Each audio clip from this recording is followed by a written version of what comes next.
Folks, today is Thursday, August 13, 2026. Coming up on Roland Martin Unfiltered, streaming live on the Black Star Network. Today is day 2 of the National Association of Black Journalists Convention in Atlanta. In the Newsmakers panel today, the parents of Nolan Wells spoke about the investigation regarding their son. They were joined by attorney Ben Crump as well as Reverend Al Sharpton. We'll have all of that stuff for you as well. Plus, also on today's show, we will have Democratic leader Hakeem Jeffries, who spoke as well with NABJ President Aaron Haynes about the Democrats' effort to retake the House as well as the Senate.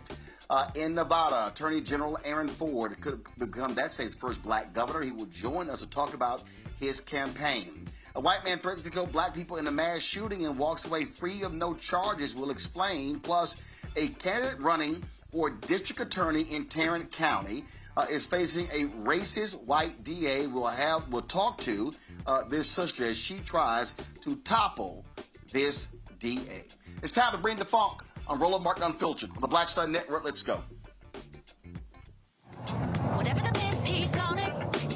Whatever it is, he's got the scoop, the fact, the find. And when it breaks, he's right on time and it's rolling. Best believe he's knowing. Putting it down from sports to news to politics. With entertainment just for kicks, he's rolling. It's on go, roll, y'all. It's Roland Martin, rolling with Roland now. He's funky, he's fresh, he's real, the best, you know he's Roland Martin now.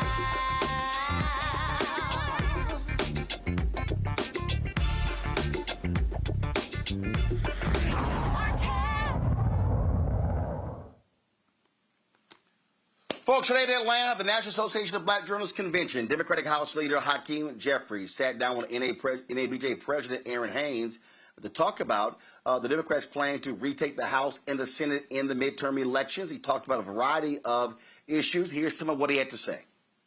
Yeah, so I think we'll see, what happens in terms of what the caucus looks like on the other side of the midterm elections. Certainly our focus right now is making sure that we win as many seats as we can in November, flip as many red seats blue, and take the gavels back so we can actually function like a check and balance on an out-of-control administration, as opposed to what Republicans have been doing, which is a reckless rubber stamp for Donald Trump's extreme agenda, entirely inconsistent with the vision of the House of Representatives. I mean, it was interesting. King Charles, when he came to the Congress, joined addressed to the House and to the Senate, stood there as a king and referenced the Magna Carta as the principle and foundation for the notion in America that executive power is subject to checks and balances.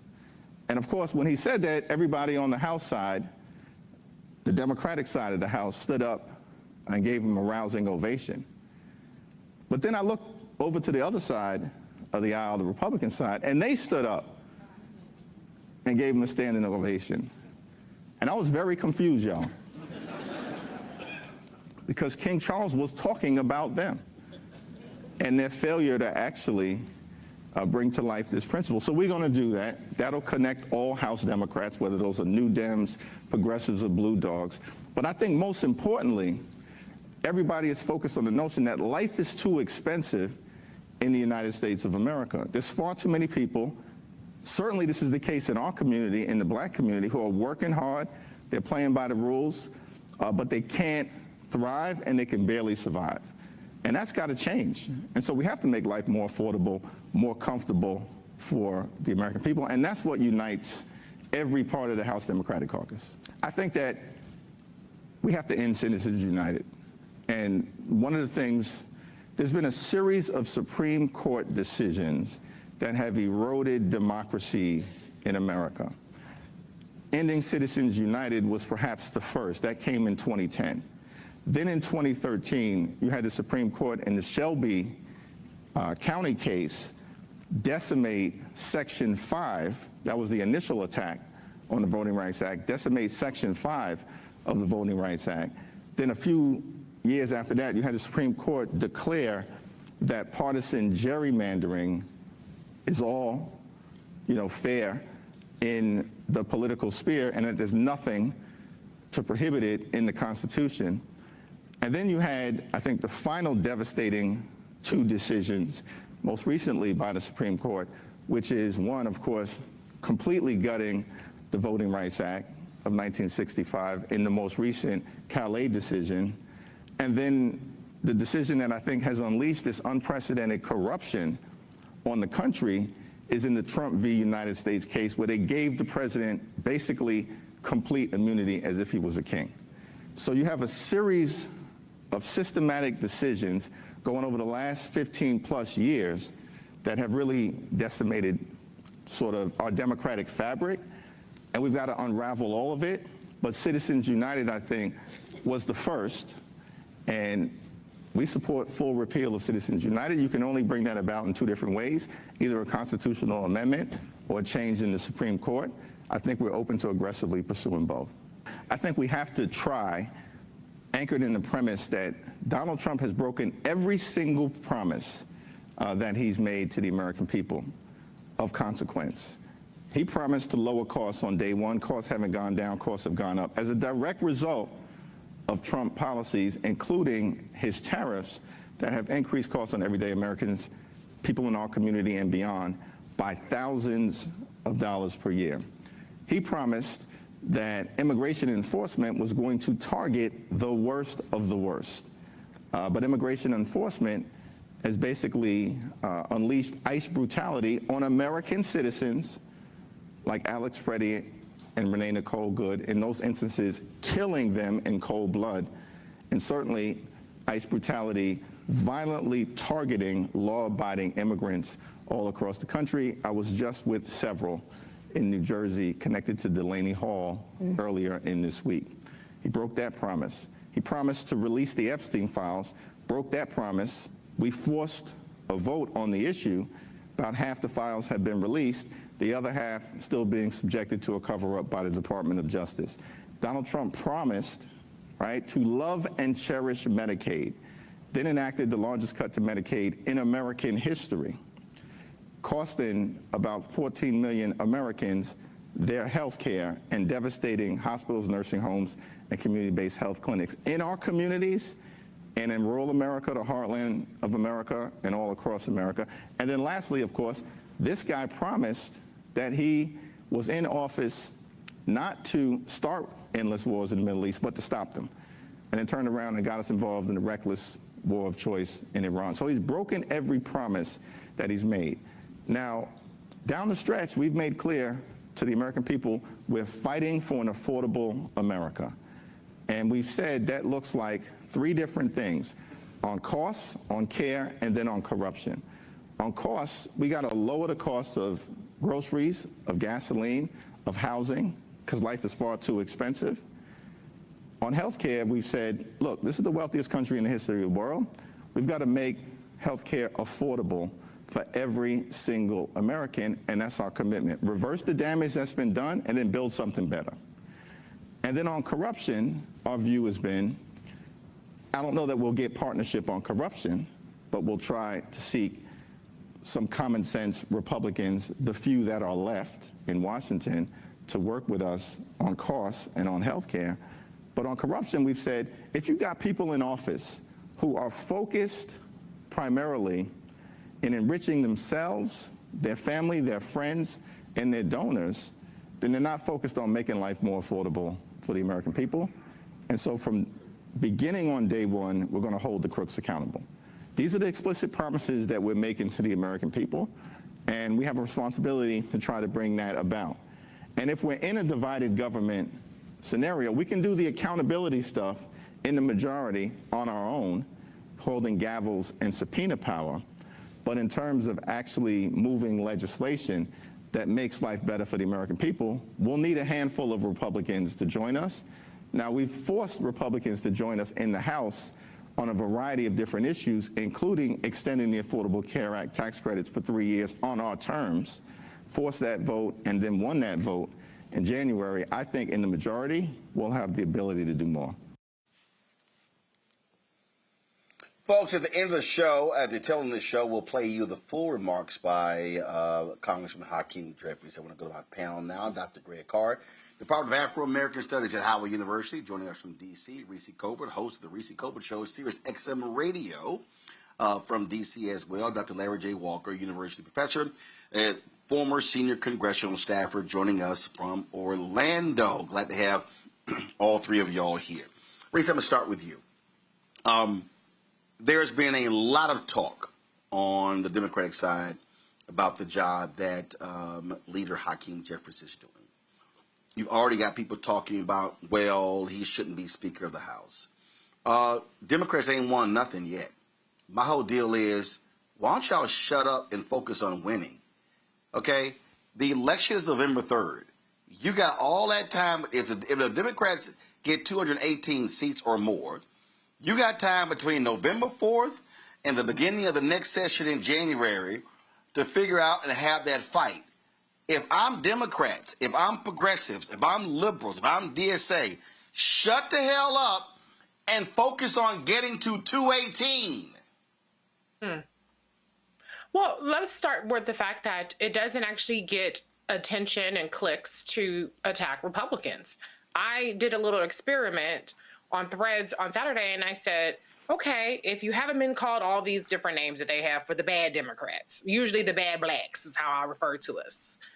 If you haven't been called any of these names, then come here and drop your Oppo research. And I chose 8 Senate seats: North Carolina, Texas, Georgia, Michigan, which all of the progressives and the leftists and all them were celebrating Abdullah al-Said. So I said, hey, let's get some Oppo research on his opponent, Mike Rogers, who just ran in 2024.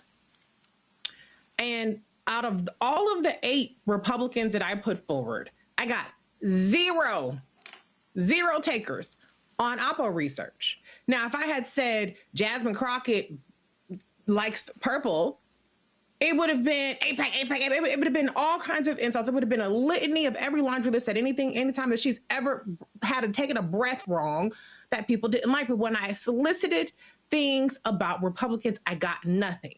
And I think what people need is a math lesson here. Okay, let's go back to 2024. What happens when you allow the Republicans to maintain the House majority, not just through seats that are gerrymandered, because to be fair, there's a lot of gerrymandering that happens, but Republicans won the House by a 4 million vote margin in 2024. It's not decided by the popular vote, but I'm just giving you guys some context here. In the Senate, Republicans picked up 4 Senate seats to take the majority. Then you had the White House that they took. You could say Elon Musk and fraud or whatever. The motherfucker's in the White House now. So you have a trifecta Republican control that they consider a mandate, because remember, Donald Trump did actually win the popular vote this time, unlike when he lost to Hillary Clinton in the popular vote, but he got the Electoral College vote. So you have a millions vote margin in the House, millions vote margin in the White House, and they pick up a large number of Senate seats, and they have a Republican Supreme Court. And then you motherfuckers have the nerve to say Democrats do something? That's not how this works. Elections have consequences, and people can bitch and moan about the Democrats all day long, but they don't have the power. They don't not have the power because they're weak. They don't not have the power because they aren't trying to do different things. They don't have the power because the Americans went to the fucking polls and they voted Republicans' asses in. Then they said, oh, help me, please. Politics is not a plot twist. The people in power have the motherfucking power. Now, I will say, to Leader Jeffries' point, he has stopped Democrats from defecting in things like the big ugly ass bill, which cut SNAP, cut Medicaid, cut housing, cut Obamacare subsidies. He has stopped Democrats from defecting, and that's what a leader does, is you keep your caucus together, you keep your caucus disciplined. They've even managed to get discharge petitions because the Speaker of the House gets to control the bills that come to the floor, but there are mechanisms like a discharge petition where if you gather enough signatures and you get some defectors on the other side, which again, I think you have to give Leader Jeffries some credit for, they managed to do, and they forced the hand on the Epstein files. But there are just some things that you can't force the hand on, particularly when it comes to appropriations, because those things pass on a simple majority in the House and in the Senate. So I understand that people don't like living with the consequences of a Donald Trump administration. But every single negative consequence of the Donald Trump administration was broadcast and advertised. He said he was going to put in tariffs. They had Project 2025. What did y'all think was going to happen? They were just going to say, just kidding? No. All the shit that they're doing is what they told y'all asses we would do. And 89 million motherfuckers stayed home. And then 74 million dumbass motherfuckers went and voted for Donald Trump. So here we are. Now, what can we do about it? We can vote in November and realize that our competition is the MAGA people that will rubber stamp Donald Trump's agenda, and maybe we won't be able to hang on another 2 years with these detrimental policies. So it's time to stop treating Leader Jeffries like he's the fucking Bachelor, and you're saying, you know what, I'm going to self-eliminate. I don't want a rose from the Bachelor. He is the leader of the minority caucus, okay? And so if you want to get the majority, vote. And then if you have somebody who's woker or somebody who's not APAC, not X, Y, motherfucking Z that can do the job, then have that battle. But first, we got to crawl before we walk. So, Larry, I think I heard at least 8 MFs and about 3 F-bombs. I don't know if it was that many. I wasn't trying to use the MFs, but I'm just... you need not MFs trying, for math. but you may not be trying, but you succeeded. But did I lie? Did I lie? Larry, I am just making a factual statement, Reese. Oh, okay. Larry, the thing for me here, again, Larry, the thing that is perplexing to me. Listen, primaries are where you have your intra-party fights. When the primary is over, it's time to turn all your fire to the other side. Congresswoman Haley Stevens, it did not take her long after she lost to Al Saeed in Michigan to say, I'm standing to support him. Okay? Didn't take long at all. And so this is the stupidity to me on the left.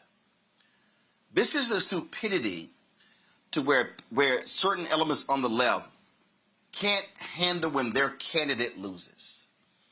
If you are a Francesca Hong supporter in Wisconsin, she lost. You should be saying, we're going to ride behind Crowley because we cannot let Republicans take control of the governor's mansion after we've had it for the last couple of terms. That's basic politics.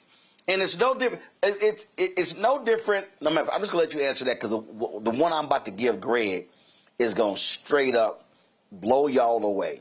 But Larry, just go ahead and weigh in. Yeah, Roland, I'm glad you talked about, when your preferred candidate doesn't win the primary. And so to note, next Tuesday in the state of Florida is our Democratic-Republican primary. And so, listen, whoever wins the primary, you got to get behind that candidate, particularly during the troubling times that we're facing, unprecedented times in terms of the attack. You talked about the attack on Black America and other minoritized groups. Obviously, we talk about ICE and some of the things that's happening there, the economic impact on the Black community. We don't have time for this. And so you need to coalesce, behind whoever that candidate is, raise money, go out and knock on doors, GOTB, get out the vote, right? And you have to move forward to make sure that you're prepared in November. Otherwise, Reese highlighted a lot of really important points in terms of the unrealistic expectations that Hakeem Jeffries deals with. But if Democrats don't get their act together, we're going to be having this conversation after November about what we're going to do 2 years from now. And, beyond that time, between, after this midterm this year and 2 years from now, it may be a wrap for what's happening in the United States. So it's important to keep in mind. The other thing is, Roland, I want to mention really quickly is, since we're talking about Hakeem Jeffries, is heavy is the head that wears the crown. And so as a Black man who, member of the CBC, and what may happen if the Democrats flip the House and he becomes the first Black speaker, there are always these expectations that Black folks, particularly Black Democrats, have to deal with that white Democrats and other groups don't have to deal with. Reese mentioned Jasmine Crockett. We could go on in terms of the list of Black members of Congress who have to constantly deal with these unrealistic expectations. Lastly, Reese made the great point. Listen, this ain't reality TV. I need folks to take civics classes, because when I worked on the Hill and we were in the minority, you had to do what you had to do to get bills passed. Now, if you flip it and you're in the majority, then some of these bills, as he talked about, holding individuals who've been cheating accountable, then we can provide some balance in which the framers of the Constitution initially, when they developed this system of government. Otherwise, we'll be dealing with the same issues over economic issues and the same scandals over and over again. But folks, once again, as you say, have to get behind whoever wins the primary, fund and knock on doors. See, Greg, we talk about consequences all the time, political consequences on the And I was having a conversation with someone today at NABJ in Atlanta, and we had to get a laugh out of this. It's amazing to hear one of the biggest loudmouths who was telling black people not to vote, who was telling black people that Kamala Harris was the same as Donald Trump, turn around and say the Trump Department of Justice needs to investigate the death of Nolan Wells. And I'm like, I'm sorry, you were one of the people literally telling people not to vote.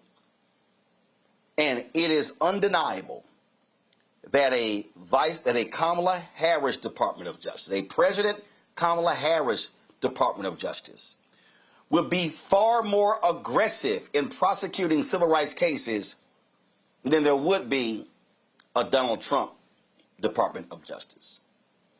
There's a perfect example to say to progressives, you look like an idiot where you have a circular firing squad and you are trying to destroy your own when you haven't even reclaimed the House or the Senate. It's called fight later, win now. But fight now and lose later is pretty damn stupid, Greg. I'm not going to continue to prop up failed electoral strategy, particularly by petty bourgeois, long-time safe black elected officials, particularly in the federal legislature, who have proven themselves incapable of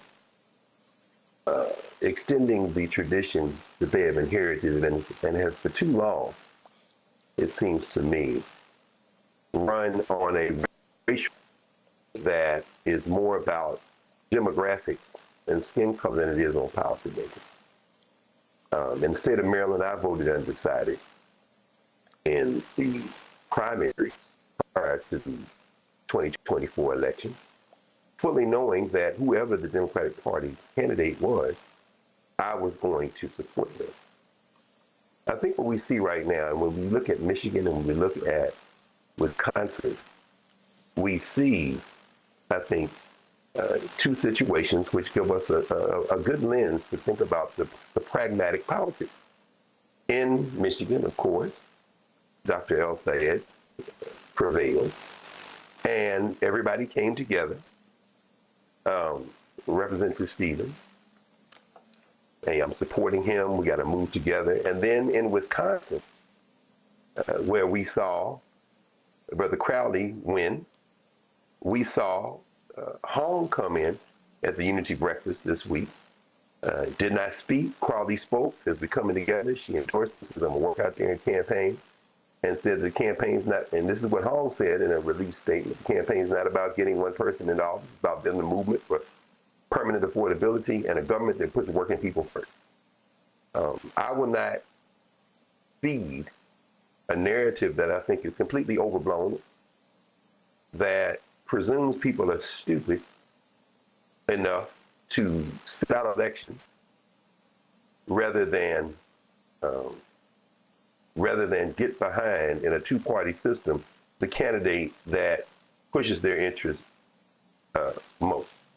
We're in August, out of this vineyard, who are in that political class.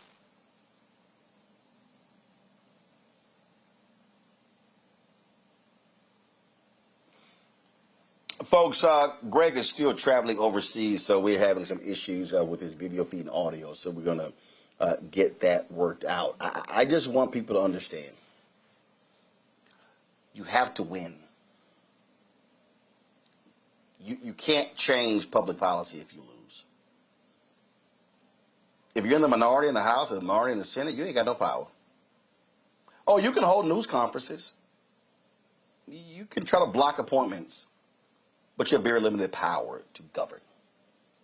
So folks might want to consider that when they are focusing on attacking inward and not attacking your enemy. Going to a break, we come back. We'll talk with Nevada Attorney General Aaron Ford, who is running for governor of Nevada. That and more right here on Roland Martin Unfiltered on the Black Star Network.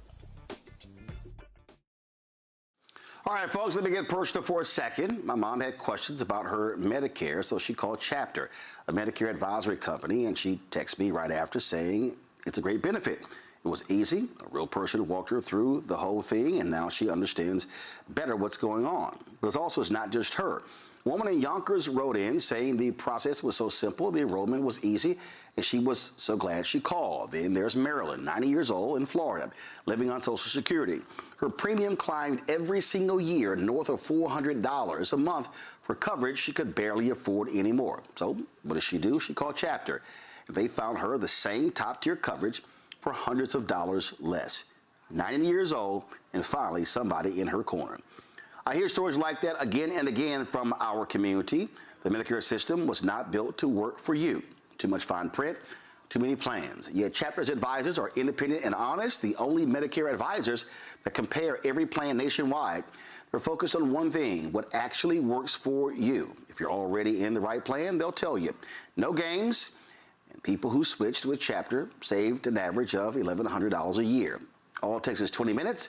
You talk to a real person, and it's completely free help. So call Chapter at 724-264-8281, 724-264-8281. That's Chapter. Let me ask you a question. Why do so many people seem to think they know black men so well? What they think we want, what they think we need. Hell, they even tried to tell us why and how we voted, and never had a conversation with us.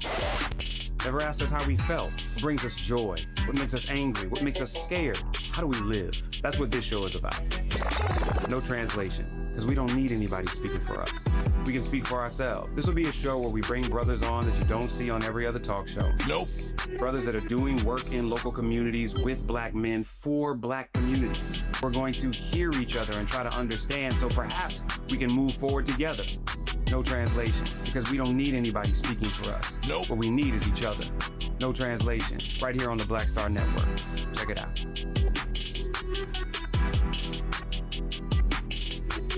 Hey, what's up? It's Tammy Roman. Hey, it's John Murray, the executive producer of the new Sherry Shepherd Talk Show. It's me, Sherry Shepherd, and you know what you're watching, Roland Martin Unfiltered.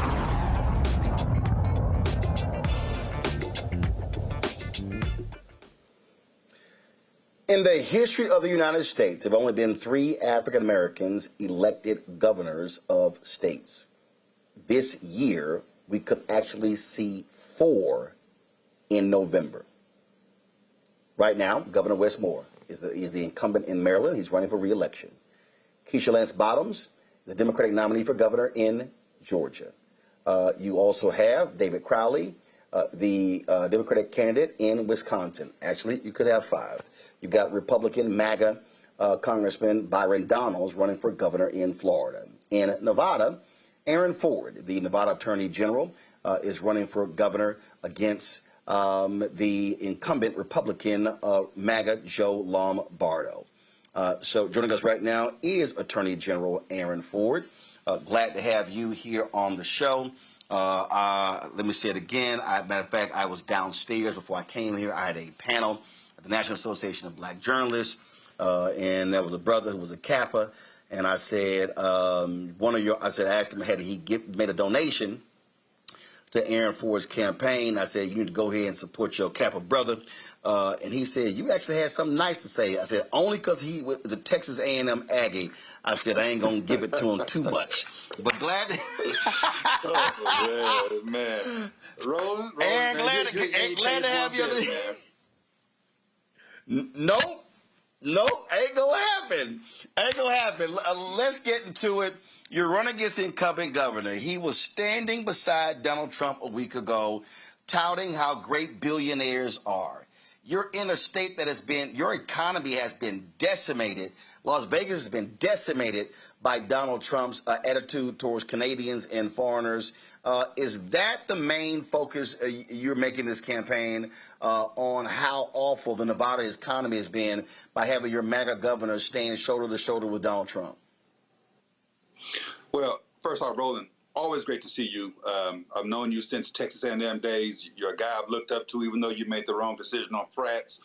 But you are, a good guy. I got a lot of appreciation for you. But I got to pick on you for a quick minute. I got to tell you, if you come to my state and you call it Nevada, you're going to get upcharged.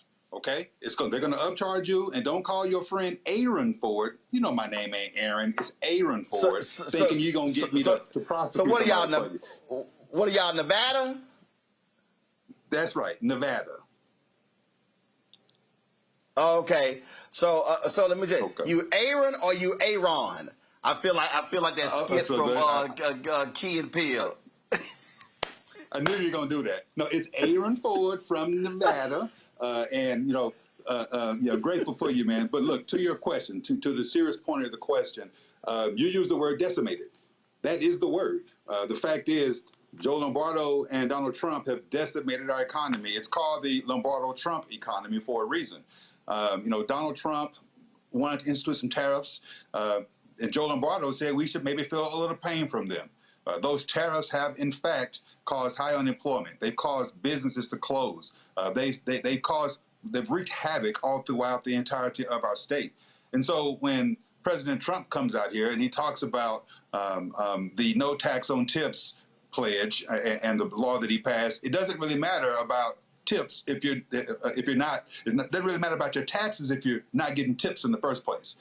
And for Joe Lombardo to get on stage and highlight the fact that these billionaires are the reasons why he's supporting Donald Trump just shows you how out of touch he is with what's happening on the ground right here in Nevada. I talk to folks all over the state. They're struggling right now, and we should be focused on those individuals and not worried about these billionaires that Donald Trump and Joe Lombardo are cozying up to as much. Data centers, huge issue that is being playing out.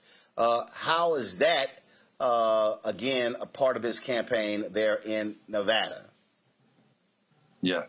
Look, Roland, everywhere I go, it doesn't matter where I am, urban, rural, suburban Nevada, I'm hearing about these data center issues. And I've made my position very clear that if they're going to operate here, they're going to have to, number one, use something besides water to cool themselves because we live in a desert and they can't take our water. Number two, I have said that I don't want to see our residents' rates rise by 1 penny based on what energy use these data centers are using. And so they're going to be required to build out their own, the grid to fulfill their particular needs. They're going to have to ensure that they are hiring local individuals if they're going to be operating in our state. They're going to have to ensure that they have what we call community benefits agreements in place. And most importantly, we're going to have to listen to the local people on the ground, whether it's Reno, Boulder City, Pahrump. I was in Minden, and they were talking about a data center coming to Yerington. The input of people is paramount, and I think they're making their voices pretty known about how they feel about these data centers. Again, we talked the issue of data centers. We also, of course, the economy, healthcare, significant issue. How has Nevada been impacted by Donald Trump's vicious attacks on Medicare, Medicaid, and the Affordable Care Act? There's a connection here, and there's a pattern between how Joe Lombardo responds to the needs of the people versus needs of the corporations. We talked about data centers a second ago. One of the key differences between Lombardo and me is that he is bankrolled by them. He's taken millions of dollars from data centers, which is the reason why he's endorsed entirely the existence of these data centers. He's getting millions of dollars from them. Similarly, he's getting hundreds of thousands of dollars from pharmaceutical companies, right? And so when you have these big, beautiful bills passed and the healthcare components associated with it, our governor has said we should be excited about the big, beautiful bill. And I say excited about what? The fact that 100,000 Nevadans are going to get kicked off of Medicaid? Roland, you may not recall because you graduated right before I did, but you know my story. You know I was a single parent when I was at Texas A&M. You know that I was living on Medicaid to keep my son healthy. You know I was living on food stamps to keep us fed. And so these types of lifelines are very important to me, and I understand the importance of them to other people. And so when I have a governor who's so afraid to stand up to Donald Trump, who kowtows, capitulates, kisses up to, and simply lies down for Donald Trump, that gives me great concern, which is the reason why I'm running right now, because there's a difference between, there's a choice. They can have someone who folds all the time, or they can have someone who fights all the time. And that's the alternative they have in me. Your state doesn't have a huge African-American population. Obviously, it has a very large Latino population, Native American population. How are you building a broad-based coalition to get Democrats in your state to stand behind your campaign and, frankly, to stop what I call the previous segment, this circular firing squad between your center-left Democrats, your progressives, your liberals, and your far-left Democrats and DSA candidates? You know, there are a couple of answers to that. The first of which is I've been all across the state several times, talking to folks in every corner of our state, and there have been a handful of topics that have risen to the top I've distilled from these conversations.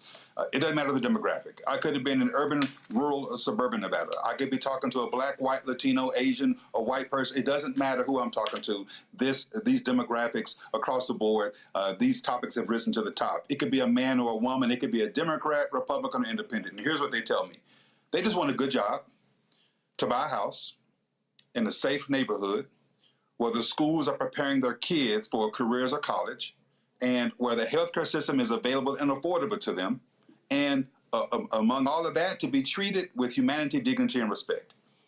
That is across every demographic. And so I'm speaking to those issues in what we call the Affordable Nevada Plan, a plan that addresses each of those issues. We are in a state right now with one of the highest unemployment rates in the nation. In fact, under Joe Lombardo's tenure, we've had either the highest or one of the highest unemployment rates his entire tenure. Right now, unemployment is higher than it was when he took office.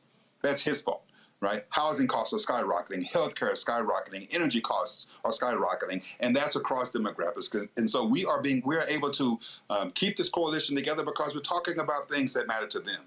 Now, look, you specifically mentioned the Latino community, and I wanted to speak to that issue. Y lo que pasa es que yo estoy hablando con ellos en su lengua. Yo soy en su vecindario, tratando de hablar con ellos para aprender lo que está importante a ellos. I mean, some of y'all are going to understand what I just said, some of you won't. But the point I was making is I'm talking to them in their language. I'm going to their neighborhoods. I'm listening to them. I'm asking them what's important. And we are putting that in our Affordable Nevada Plan in a way that resonates and that has ultimately led to us having a groundswell of support, and not just, frankly, the Latino community, but all across the state. All right, let's go to questions from our panel. First up, Dr. Larry J. Walker, Alpha Man. AG Ford, thanks for joining us. I have a cousin lives in the state and also friends, so really important to follow your candidacy. Can you talk? You know, unions played an important role in your state for obvious reasons in terms of casinos, et cetera. And so I'm wondering if you could share with the audience, what are the 1 or 2 points when you talk to unions? What are the 1 or 2 points you highlight to make sure you can make their lives better if you become governor? Well, you're right. We are a union town, and I enjoy the support of almost every union out there, including the largest union in our state, the Culinary Union. I was literally just with them this morning as they did a ribbon cutting for the brand new health facility. But it goes back to what I just answered for Roden for the last question. This affordability crisis is real. This Lombardo Trump economy has decimated the ability for individuals in our state to not just thrive or try to thrive, but even to survive. And so speaking to these issues, whether it relates to our economy being decimated, our housing costs being too expensive, our healthcare going up, especially when I was there at a ribbon cutting for a healthcare center, it resonates with union members. And that's something that, by the way, I'm not new at. I've been in elected office since 2012. They know my track record, and it's always a stand up for the working class in a way that allows them to provide for themselves and their families. All right. Next question. My man, Dr. Greg Carr, is in Egypt. Alpha man.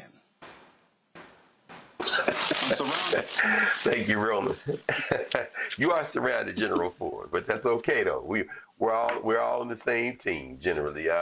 Good talk with you, brother. I was reading the Nevada Independent and a questionnaire that you and the governor answered, and it's very interesting to see how he evaded direct answers to several key questions. Education, K-12 funding, didn't give a yes or no answer whether it should be raised, and you want to, of course, increase funding. Data centers, of course, as Roland asked, you didn't give a yes or no answer, and you said, no, there's got to be some more strict legislation to regulate them. Is he attempting to, in some ways, evade some of the very clear issues in terms of lines in the sand that you have drawn? And if so, in a state where it looks like there are at least as many registered Democrats as there are Republicans, and in terms of non-active voters, seems like even those who have identified as Democrats may even have an edge, how important is it going to be to turn out the voters in your state in order to win this election? Well, let me take the latter part first. Turnout is absolutely imperative. In the midterm, obviously, we know that turnout is usually, less robust, which is why we have a even more robust ground game right now. We're working with my colleagues all on the ballot, whether it's congresspersons or other statewide constitutional officers or legislators, to ensure that we have a ground game that's going to not only register folks to vote, but drive them to the polls. We're confident in that. And I just mentioned the culinary union. They have an unparalleled ground game that we get to tap into because they have 80,000 members with hundreds of them who will go out and knock on doors for us. And so we're excited about that. But, to your first question, the Nevada Independent article you referenced, I know exactly what you're talking about. And you're exactly right. Joe Lombardo is evading questions because he is the reason why we're in this position right now. His policies, his plans, his leadership or lack thereof has led to us having, again, one of the highest unemployment rates in the nation, right, where our housing costs continue to escalate and rise. And by the way, he's had opportunities to do things about this. Even Donald Trump agrees with me on this one notion that corporations don't live in homes, but people live in homes. I mean, he wouldn't sign the bill to fix that. To be sure, he let it come into law. But Joe Lombardo could have signed a bill that would have limited how many homes corporations can buy up. Because 25% of the homes in North Las Vegas, for example, are owned by corporations. We could be experiencing relief right now had Joe Lombardo really aligned himself with the people of our state. That's why he can't answer questions about education, because we continue to rank at the bottom of education.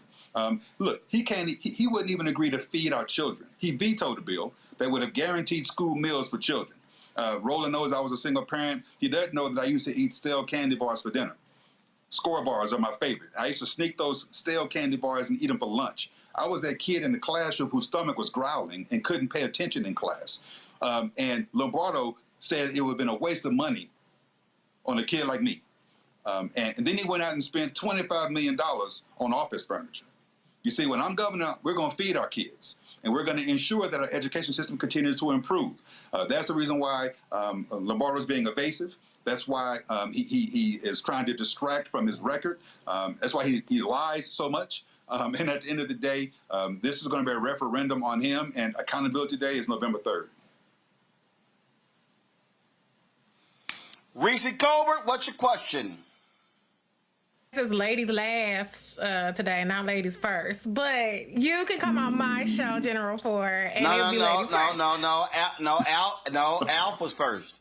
Oh, Go okay. ahead. Just throw chivalry out the window. Just toss it. Okay. Anywho, I guess we're equals here. Okay. So, General Ford, though, to get serious, a lot of times people talk about they want Democrats to fight.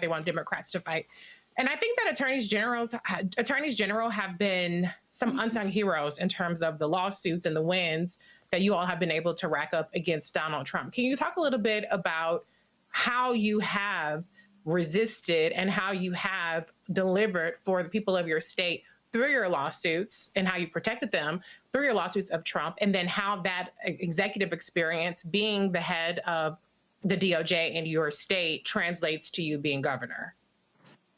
No, look, that's a great question, and I want to get to that, but I want to let you know that pretty boys like the Noops, like I am, you would have been first. You see, we do put our women first. Here we go. Anyway, let me stop before he kicked me off his screen. Anyway, true question, real question. And look, the fact of the matter is, attorneys general, Democratic attorneys general, aren't scared to fight. And we have been in court probably upwards of 75 times this term. It was over 100 times when the first time he ran for office. And our win rate against him for violating the law is upwards of 85 to 90%. We have saved education money. We have, saved energy money. We have saved the constitutional right to birthright citizenship. Right? These are the types of things that we have stood up for. And this is a stark contrast to a governor who I have already described to you as one who capitulates, kowtows, and kisses up to Donald Trump, lies down and lays down his own principles before Donald Trump. I'm not scared of Donald Trump. Excuse my colloquialism. I ain't scared of none of them. And that's the reason why I am willing to stand up for what is right, irrespective of political blowback, of punditry. It doesn't matter. The fact is, things are too important for us right now. We are in dire straits. And if we don't continue to stand up and fight back, we will find ourselves with less rights as we continue to see them trying to undermine our very existence in this country. So I'm proud of that work. It is work that the people in my state have recognized as well. It's funny, right? Because I sued over the tariffs. These tariffs that I knew from the beginning were unlawful. Donald Trump said we should be, Joe Lombardo said we should be excited about the big, beautiful bill. He said that we should feel pain from these tariffs. Called my lawsuits unfortunate. What is unfortunate, Reese, is that he doesn't understand the plight of the person on the ground. He's aligned himself with corporations and not the core of our state, its people. I have. And when I take this fight to the governor's office, we will be that much better. Period. Last question for me. It's not really a question. There's somebody who is watching this show right now. They're listening to the podcast. And they are saying, you know what? This voting stuff, I'm not buying it. I'm not falling for it. I just can't go with it. What do you say to that person who actually believes that their vote is a waste of time and that the couch is a credible option? Listen, Roland, there are a lot of canned responses to that are not just canned, but accurate, right? They're trying to take your vote away because they know it matters, right? Your vote is your voice, right? I can say all of that, but here I can give you a real life example. When I became the Attorney General back in 2018, I barely won my race. I won by 0.47 percentage points, right? I tried to say 0.5. They said, no, you can't round up. 0.47 percentage points. 4,533 votes out of over 1 million cast is what separated me from winning and losing. And the reason why that's important is because during my first term, we had George Floyd. During my first term, we had COVID. During my first term, we had a president and Donald Trump hell-bent on undermining our elections. And thank goodness it was me in this office as opposed to the alternative, because none of those things would have been taken seriously. Your vote absolutely counts, and it's important that you actually show up to vote. We need your help out there. Look, we can all throw the towel in. This isn't easy. You think I like getting called everything but a child of God, right? You think that I like getting called out my name and being disrespected and having my life threatened and have to have, armed security around me all the time? No, I don't. But I'm in the fight because I know that if people like us aren't in the fight, we will continue to regress. we were continuing to go backwards. And I, for one, for the sake of the child I had when I was in college, for the sake of the other 2 children my wife and I have had, for the sake of the nephew I raised, and for the sake of all children out there, we'll continue to stay in this fight. And I need the people to go out to vote and stay in this fight with us. Folks, that is Nevada Attorney General Aaron Ford, Aaron. He is running for governor of Nevada on the Democratic nomination, and I appreciate him joining us on the show. Good luck in the campaign. So that's right. He's saying go to his site. That's right. What he's really saying is he's really saying drop Cash App, PayPal, Venmo, Zelle. If you want to contribute, go to forwardfornevada.com, forwardfornevada.com, and also listen. And I've said this to people as well all the time. Hey, you may not live in a state, but you can also volunteer. There's phone banking, other ways people can assist to help with campaigns. Aaron, I appreciate it. Thank you so very much. And again, so Thank A. you. Scott Bolden, if you're watching and listening, I told you, I told Hakeem Jeffries this today. I said, see, I let a few Kappas come on. Yeah. You might be cold over there, but it's pretty too. Well, but ice cold, they gotta be kept warm. All right, I appreciate it, my brother. Thanks a lot. Thank you. Take care.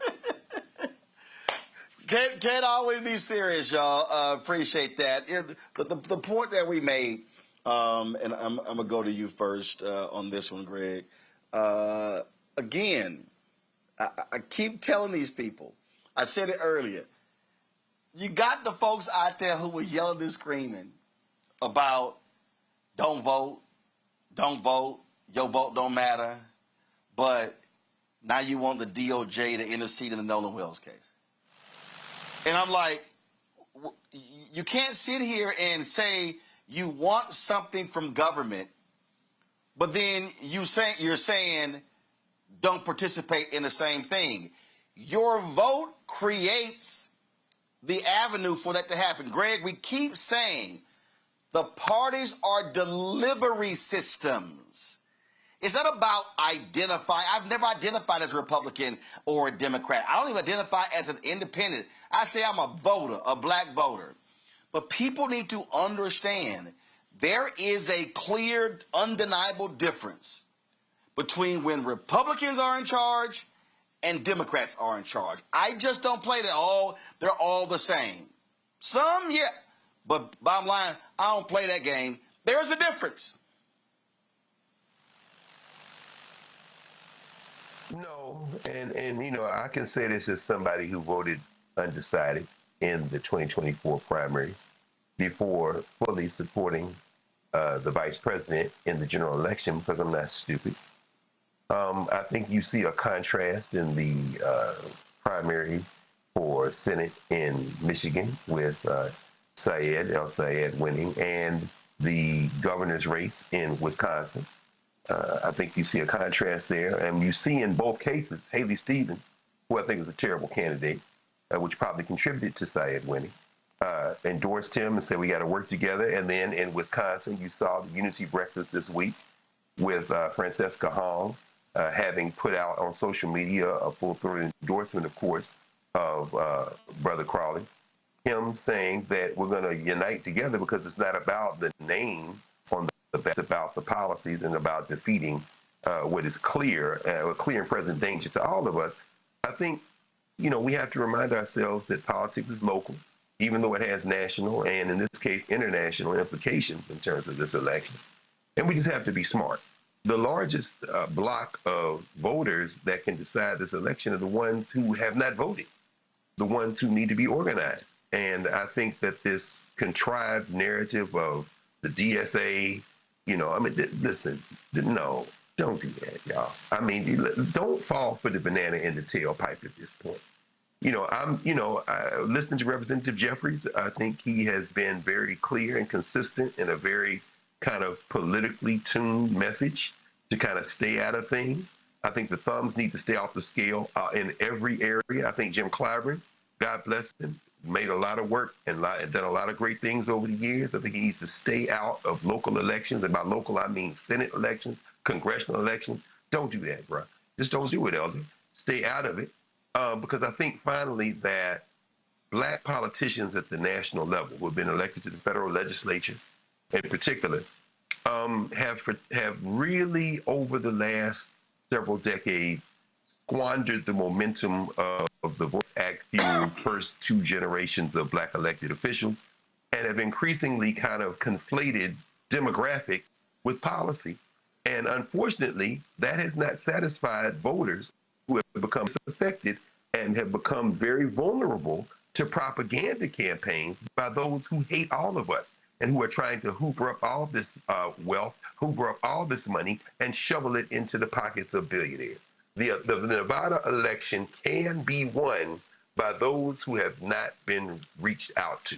And whether it be a Tallarico in Texas, or whether it be a El Sayed in Michigan, or whether it be, as we just saw here, a Ford in Nevada, this election can be decided by those who can get those boots on the ground, because they're not going to match dollar for dollar the billionaires who are going to put their thumbs on the scale.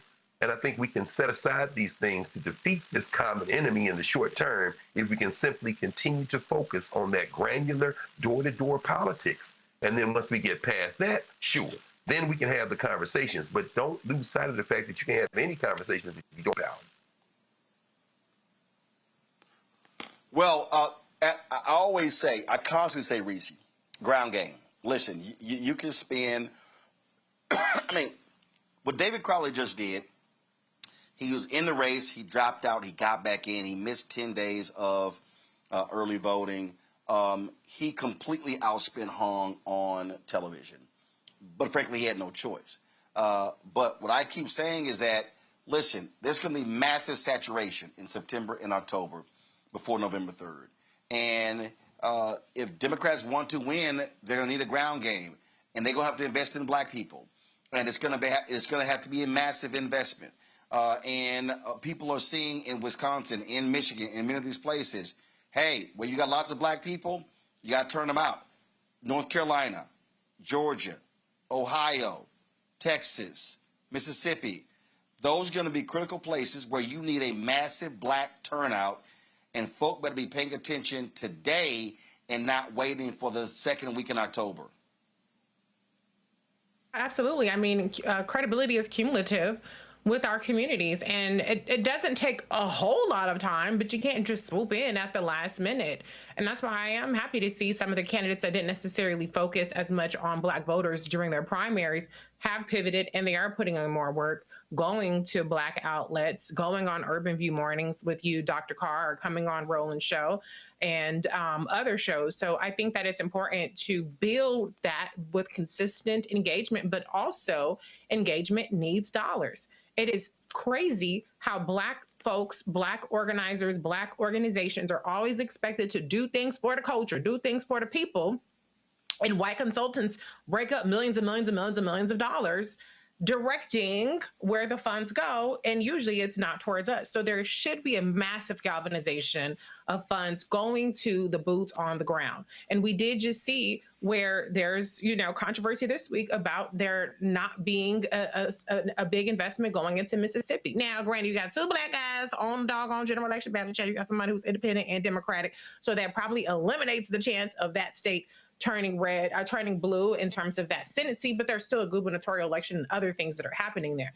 But to Dr. Carr, respectfully, I am curious why Clyburn in particular has to stay out when the DSCC chairs, Chuck Schumer, Kristen Gillibrand, they have much more power in terms of the behind the scenes machinations with Senate races. And then you also have Bernie Sanders and AOC that win, and they made their endorsements. And so I'm just curious, because you got cut off a little bit earlier, what is the problem specifically with black electeds that is uniquely symptomatic to them, or what is it that I'm missing that you seem to take issue with? In this case specifically, there is a conservatism, political conservatism, that quite frankly he's had since he was a student in South Carolina State, that I think is masked by the idea that he's a Democrat. And I'm using Clyburn as an example because he's one of the more active ones. I really don't care what Chuck Schumer does. I think the Democratic Party, Ken Martin and them have proven that they are soft white nationalists. And as we talk about black politics, I think we have to have a candid conversation. And I'm saying that understanding that ultimately the Democratic Party presents us the best option in terms of delivery systems of getting what we need done. But I think we have to be a little bit more honest about the politics of black elected officials in the federal legislature. And so when you see a Clyburn put his thumb on the scale and start talking about, black voters need to do this, black voters need to do this, respectfully to the elder. And this isn't being disrespectful to him at all. But what I'm saying is that when you line up and salute with a Pelosi, with a Schumer, with the rest of them, black people who are disaffected can then look and say, well, look, man, nobody wants to hear that. Nobody wants to, nobody feels any confidence that you're doing anything other than telling us to stand up and vote blue no matter who. Now, that, I think, is what opens the door to the type of disaffection that then makes people ripe for the propaganda that comes from the open white nationalists, the hard white nationalists. I think Hakeem Jeffries has been dangerously close to that in the past. But as you see these inroads being made who don't get the backing of the DNC, which is a soft white nationalist organization, which of course since the early 1990s, really the late 80s, has been really working hard to tamp down or somehow evade that kind of rising discontent, particularly among black voters. I think that's when you see people like Jeffries realize, I better stay out of some of these things. I need to probably just be quiet and see what unfolds. Meanwhile, it seems like Clyburn is just doubling and quadrupling down. And it creates, I think, a generational challenge. It creates a disaffection. Why are you playing along the margins?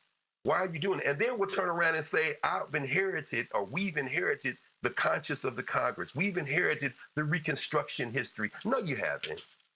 Don't do that. Not ideologically, because people who don't read, don't study, will still pick up that vibe and be like, no, that seems like the old-timey Yasser politics that has stopped me from even listening, much less going to the polls. And then people are susceptible, being low information voters, to the kind of propaganda that has us lose these elections. I mean, that's why I would say generally. Okay. Reese, any response? Okay. Larry, no, I was just curious. Look, I don't have to carry water for Jim Clyburn, but I just see. The reason why I ask is because and sometimes things are just very online. But what I do see is absent any specifics about policy, about legislation, about voting records, certain labels are disproportionately attached to Black electeds. Now, you can argue which Black electeds that applies to accurately or not, but a lot of times it's establishment. Then you have the AIPAC thing. Even when people don't take AIPAC money, somebody called David Crowley AIPAC, and he doesn't take AIPAC money. They don't even get involved in gubernatorial races. And so whenever we start talking about Black electeds or Black candidates, then I would like us to expound at least to where there is something specific that we can point to policy-wise that is something that needs to be corrected, something that needs to be challenged. And then I also like to have that conversation in the context of, well, how have other people who are not Black demonstrated that? Because every election cycle, there is some great white hope candidates come around, or great whoever hope candidates, the progressive candidates come around who have no legislative record, no voting record. All they have is rhetoric, and they have PDFs of things that sound good, but they haven't demonstrated specifics on implementing that. And so I'm not saying that there aren't any that have, but I'm just saying that Graham Plattner being an example, he's an oyster farmer, and he became the Great White Hope of Maine. So all I'm saying is, because, my lens is always towards Black politics and Black electeds, and I understand that it's an imperfect system, and I don't want to just absolve them of things, but often in the work that I do, specifically talking about Black people, especially online, there's a lot of attacks that come their way that just aren't rooted in politics. And I know that you're more sophisticated and intelligent than that, Dr. Carr, but I just wanted to get clarification as to what you meant, because there are people that hold your rightfully so, hold your assessment of things and such high value. And so if there's a way that I can pick up on what you're talking about and I can say, okay, so when people are expressing that, then this is how I can tackle it. If it's fair, it's fair. But in many cases, it's actually not fair for those people, not from you, but from other people. I agree. I agree wholeheartedly. Larry? Yeah, you got to be an informed voter. Yeah. Yeah, thank you, Roland. I think this conversation is really important because I think that a lot of times people, when we think about Black voters and thinkers, that we're monolith, and we're not. And so where we have a conversation, we're talking about ideology, different generations, different perspectives. And, Dr. Carr used Clyburn. We could talk about, Maxine Waters, among others, of a different generation compared to Underwood and other, members of Congress who, certainly done the work, but the generation has benefited from that. And why this conversation is important is these officials who either are incumbents or hoping to be elected have to understand that the way in which you speak to Black voters has to be more sophisticated. So not only in terms of understanding what their concerns are from a policy perspective, but as AG4 got to, what is the story? Tell me a story. You tell me about your policies. Now tell me how you personally connect to the everyday lives of working Americans, in which he does, and there are other Black candidates that we've talked about, not only tonight, but for other shows. So you've got your policy points, you got how you personalize and you connect to voters. And then thirdly, how do you get reluctant voters to go out and vote for you? That's the trifecta of this challenge as we move towards midterms. And they'll also think about what's going to happen 2 years from now. And so these are all some of these important issues. And someone who worked on campaigns like many of my colleagues and worked on Capitol Hill, worked for a CBC member, I've seen these issues from multiple perspectives. And some of these conversations I've had as a congressional staffer, as a CBC staffer, about these different generational shifts. So it is real. And this conversation is really important. And I appreciate Reese, giving Dr. Carter an opportunity to really nuance it out, because she highlights, we talk about these issues all the time, right? We get this. We have the history. We understand the knowledge. We know the players. But folks who are watching this may need us to pull on these threads to understand the importance of why you need to go out and vote and the points that we're making to ensure that Black Americans not only live but thrive. All right, folks, got to go to a break. We come back. We'll talk with a candidate running for district attorney in Tarrant County against the white DA who 8 years later continues to try to put Crystal Mason in prison for voting.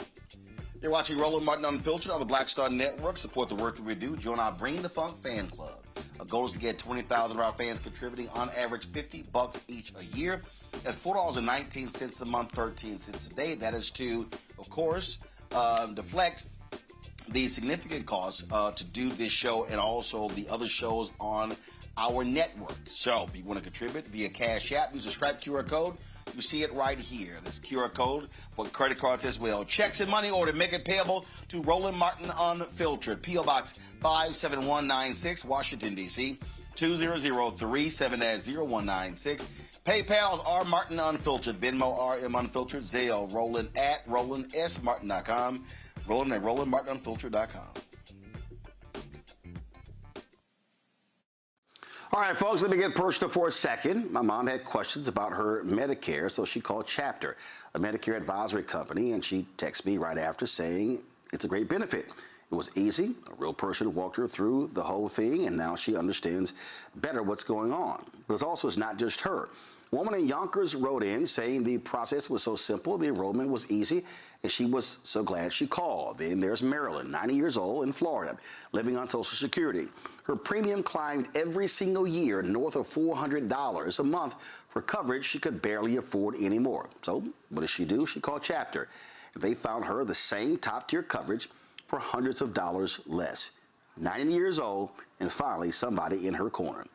I hear stories like that again and again from our community. The Medicare system was not built to work for you. Too much fine print, too many plans. Yet Chapter's advisors are independent and honest, the only Medicare advisors that compare every plan nationwide. They're focused on one thing, what actually works for you. If you're already in the right plan, they'll tell you. No games, and People who switched to a chapter saved an average of $1,100 a year. All takes is 20 minutes. You talk to a real person, and it's completely free help. So call Chapter at 724-264-8281, 724-264-8281. That's Chapter. Let me ask you a question. Why do so many people seem to think they know black men so well? What they think we want, what they think we need. Hell, they even tried to tell us why and how we voted, and never had a conversation with us. Never asked us how we felt. What brings us joy? What makes us angry? What makes us scared? How do we live? That's what this show is about. No translation, because we don't need anybody speaking for us. We can speak for ourselves. This will be a show where we bring brothers on that you don't see on every other talk show. Nope. Brothers that are doing work in local communities with black men for black communities. We're going to hear each other and try to understand so perhaps we can move forward together. No translation, because we don't need anybody speaking for us. Nope. What we need is each other. No translation, right here on the Black Star Network. Check it out.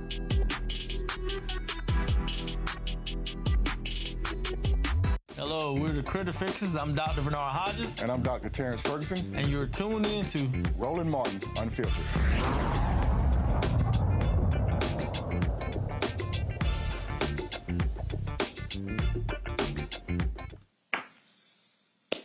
Folks, Tarrant County in Texas, where Fort Worth is the third largest county in the state. It is the last remaining large red county. And one of the big races we're paying attention to, in addition to the county judge race involving Lisa Simmons, who's trying to be elected county judge, is the district attorney race. Tiffany Burks, Democrat, she is running against the longtime incumbent DA in Tarrant County, Phil Sorrells. Now, why should, and I've been calling for black folks to be organizing and mobilizing like crazy. Phil Sorrells, do y'all understand that this man has continued to target Crystal Mason? I need y'all to understand. We launched this show September 4th, 2018. Crystal Mason and her attorney were on our first show. This has been going on 9 years, and he is still trying to put that woman in jail for voting in a race where her ballot wasn't even counted. Yeah. This man needs to be defeated. Tiffany Burks joins us right now. Glad to have you on the show. Is this one of the issues that you've been talking, especially to black voters, about how this man is really at this point he is harassing Crystal Mason? Absolutely. Thank you, Roland, for having me on the show. It's hypocrisy. And I think we know it when we hear our president and other people in the Republican Party talk about election integrity, election fraud, all of those things. But right here in Tarrant County, we've had a jury and a court that has determined that Crystal Mason is not guilty. A high court made that determination. And so for Phil Sorrells to now come back and say, no, we want to reverse that, it's just appalling, quite frankly.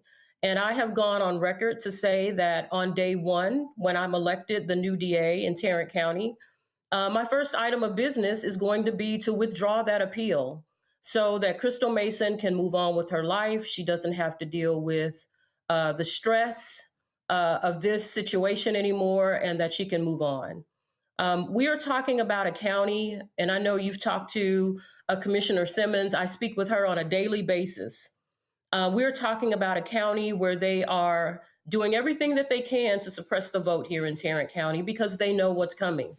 They know that people are outraged about the corruption in our government. They know that people are upset about limiting or attempting to limit access to the polls.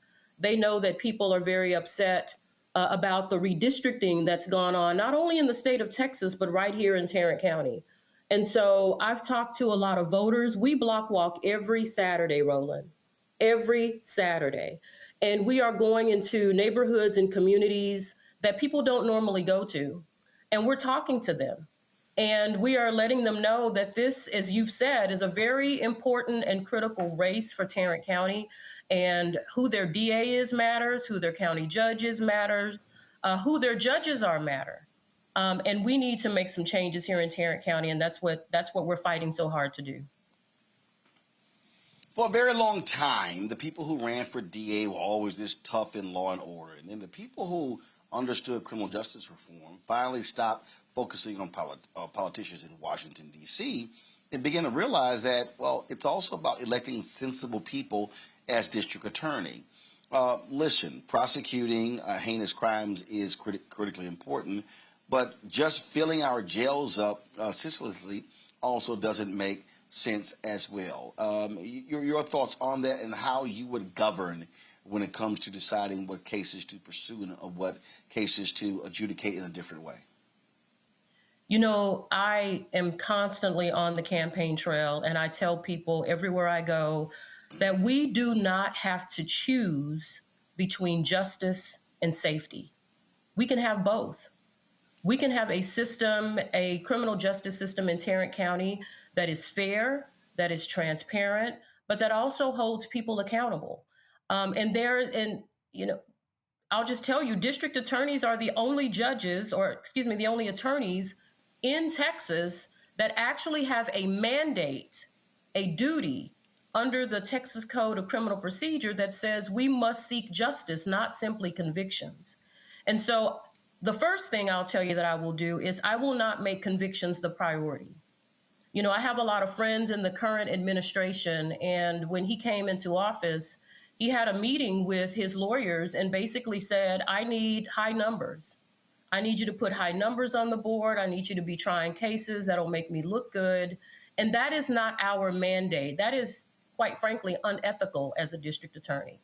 It is our responsibility to seek justice. And so to that end, one of the things that I'm going to be doing when we're looking at the filing of cases in Tarrant County is we are going to be identifying people who have mental health issues. We are going to be identifying people who are first-time offenders, who are brought in for small misdemeanor charges, maybe even small drug charges, people who have addiction issues, our veterans, people who are unhoused in our community. And we are going to create the first ever diversion unit in Tarrant County. We will have a group of lawyers that will be reviewing those cases on the front end and determining whether or not we need to be moving those cases through to prosecution, or if there are other pathways that we can use to try to get people the help that they need. Because I'll tell you, people don't like to hear that. They want to say, you know, Democrats are soft on crime. But I'll tell you that most of the people that come through the criminal justice system are there because they have mental health issues, they have drug addiction issues, they are unhoused, veterans with PTSD. And so we need to be proactive as opposed to just being reactive. And if we can give people the resources they need, if they want them, then we can help reduce our crime rate in Tarrant County, and that's something that we're going to do. Questions for my panel. Reese, you first. Thank you, Ms. Burks, for being here. I'm glad that you mentioned the aspect about drug diversion, because I noticed in the 2025 Tarrant County report that the first and the fifth top crimes that are prosecuted by the current office are possession crimes. And, you know, that's something that obviously costs a lot of money to prosecute. It costs a lot of money to if they end up getting incarcerated. So can you just talk from a fiscal perspective about why it would make more sense to actually focus the office's resources and the county's resources on rehabilitation or on actually deciding what's most appropriate, as opposed to spending so much of the office's resources on these possession crimes? You know, about 10% of the crimes that are committed, I think it's 80% of the crimes that are committed in a jurisdiction are committed about 10% of the population. So we have some bad actors in Tarrant County who commit crimes and they reoffend and they recidivate. That's just the nature of what we do. But the overarching or overwhelming majority of people who come into Tarrant County's criminal justice system are those people that you're talking about. We would save a lot of money if we would just work and collaborate with organizations that are already on the ground here in Tarrant County wanting to provide assistance. I will tell you that I also ran in 2022 against Phil Sorrells. I only lost by about 37,000 votes. And to Roland's point earlier, there are about 300,000 Democrats that didn't go to the polls in 2022. And so if we can get those people to the polls to vote, then we can have a DA who's willing to go into these communities, work and collaborate with different organizations that I've met along the way, funnel people through those organizations to give them the resources they need, and do exactly what you said, save money. You know, a lot of people don't know this, but I am running for Tarrant County Criminal District Attorney. And the criminal piece in that title basically says that not only is it my responsibility to prosecute crime, but it's also my responsibility to be fiscally responsible with the money for the taxpayers of Tarrant County. And so I think, to your point, having services like that available, where if people want them, they are available, is certainly a better pathway than incarceration whenever possible. Larry. Yes, I'm curious in terms of when you're out talking to voters and you meet someone that says they're undecided, they're on the fence. What are some of the key points you highlight why your tenure would be different than your counterpart? You know, that's a great question. There are a lot of policy differences that I have with the current DA. One of them is how we handle police-involved shootings. You know, I was in that very DA's office for 24 years. And for years, the way they handled it is if there was a police-involved shooting, when a prosecutor took the case to the grand jury, they were not allowed to ask the grand jury for whatever decision they wanted. If I, as a regular citizen, committed a shooting that caused someone injury or even death, prosecutors would have no problems telling that grand jury, you should indict. And so one of the major policy changes that I'm going to be making is that if there is an officer-involved shooting and the prosecutors under me feel like the facts and the law warrant an indictment, we will be asking the grand jury for an indictment. We won't go into the grand jury and say, you guys tell us what you want to do with this. We are the experts. We are supposed to be the ones to know whether or not the facts and the law are on our side. So we won't go in there and say, just tell us what you want to do. We will tell them what we think they should do. And that's only fair. That's being transparent. That's being fair across the board and treating people equally. One of the other policy positions that make me different, and what I tell people about, is we're actually going to investigate jail deaths. You know, I know the current DA sent a letter to our now Attorney General Ken Paxton back in, I think it was March of this year, and said, do we really have to investigate these jail deaths if the person didn't actually die within the walls of the Tarrant County Jail? And Ken Paxton said, you know what? You don't. It's okay. And so there are several families out here in Tarrant County, some of whom I've talked with, who have no idea how their loved ones died. There has been no investigation. And whether or not there is some criminal accountability that will be attached to that investigation or not, the fact remains that these family members deserve answers. And so one of the policy changes that I will absolutely make is we will be investigating those jail deaths to determine what happened so that we can give answers to those families. Greg. Thank you, Roland, and thank you, Attorney Burks. You mentioned earlier the role of law and the role of a prosecutor to seek justice. And do you mind saying a word or two about what has happened in the case of Lon Burnham and E.J. Carrion? I understand you're representing former Representative Carrion, and what happened on the 4th of August as the commission met to try to shut down 140 voting sites, and how these two men are being subjected to clearly selective prosecution in an attempt to perhaps jail them for basically speaking their mind and speaking up as citizens. Could you say something about that and how you contrasted seeking justice versus silence and criticism? Absolutely. I want to be a little careful about how I approach this answer because I do represent Mr. Burnham right now in his lawsuit. But what happened, and I think the nation saw it, everyone here saw it, is that Mr. Burnham went to the Commissioner's Court on August 4th simply to exercise his right under the First Amendment to free speech, to criticize his government about polling locations. He has long been an advocate for free and fair elections, but also against attempts to suppress the vote. And so he went there that day to speak out along with Mr. Carrion to do the same. And essentially what happened was Tim O'Hare didn't like what he heard. And he attempted to stop him from speaking. I think it's interesting, and I find it very interesting, that Mr. Burnham is charged with disrupting a public meeting. And they also added another charge, which is a Class A misdemeanor, a higher charge of hindering a public meeting. And I find it interesting that they did that because if you look at the video, I think it's very clear on who the person was that actually hindered and disrupted that meeting. And you could see that it was Tim O'Hare, the county judge himself. My client still had time on the clock. He was still attempting to exercise his rights under the First Amendment to speak.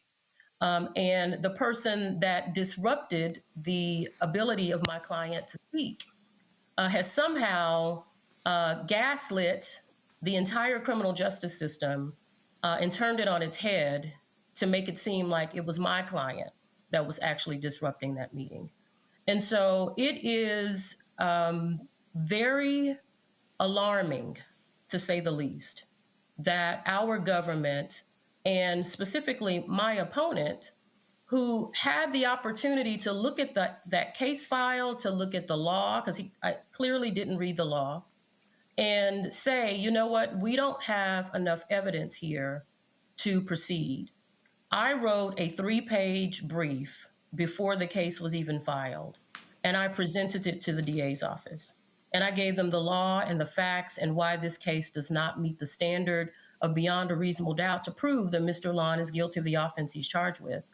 And I gave them that on Tuesday, and Tuesday night, Mr. Carrion was arrested. And I sent a message to my client then, and I said, they're going to file. This doesn't have anything to do with doing what is right. This doesn't have anything to do with making sure the law is being, that people are abiding by the law. This is selective, as you put it, prosecution. And we know that because there have been other instances in Tarrant County where people have contacted the DA's office about wrongdoing, open meetings violations. Or right here in Mansfield, where I live, we had someone on the ballot who didn't tell the truth about where they lived. There was no prosecution in those cases, even when there was a request for the DA to do so. And so it's selective prosecution, and we just need to call it out for what it is. All right, folks. Tiffany Burks is running for DA there in Tarrant County. If you want more information on her campaign, what you should do is go to www.tiffanyburksforda.com. tiffanyburksforda.com. We appreciate it. Thanks a lot. Thank you for having me. Folks, a former North Carolina police officer has been released from custody. He was, of course, arrested for planning a mass shooting of black folks in New Orleans. Christopher Gillum was arrested on April 22nd in Florida after state authorities said he was traveling toward Louisiana to carry out a mass shooting. Deputies found a handgun and about 200 rounds of ammunition in his hotel room. He was extradited to Louisiana and held without bond on a state terrorizing charge. But in June, a grand jury declined to indict him, finding there was not enough evidence to move forward with the case. His release shortly thereafter was not publicly reported until this week. Louisiana officials say jurisdictional issues complicated the case because the alleged threat was made in North Carolina, and Gillum never entered Louisiana until after his arrest. Gillum's attorney says he is not facing charges in any other jurisdiction. Well, I sure as hell hope they are going to be watching him, Larry, because that doesn't bode well for black folks. I mean, is this supposed to make me feel safer? Because I certainly don't. And Roland, you highlighted, they're not tracking this gentleman. We don't know where he is. And so it's really concerning for me because we know of all, over the last several years, these instances in which Black people have been targeted in South Carolina, among other, Buffalo, et cetera, other places, when we're simply just living our lives and minding our business. And when you add on the extra layer of the rhetoric, directed rhetoric we've seen in Black people and other minoritized communities over the last 2 years, these kinds of stories that he was, June, it is now August. We have no idea what this gentleman is doing. And it's really concerning. And also the fact that it seems like it was like secondhand, kind of like, well, no indictment, and he's just kind of out there.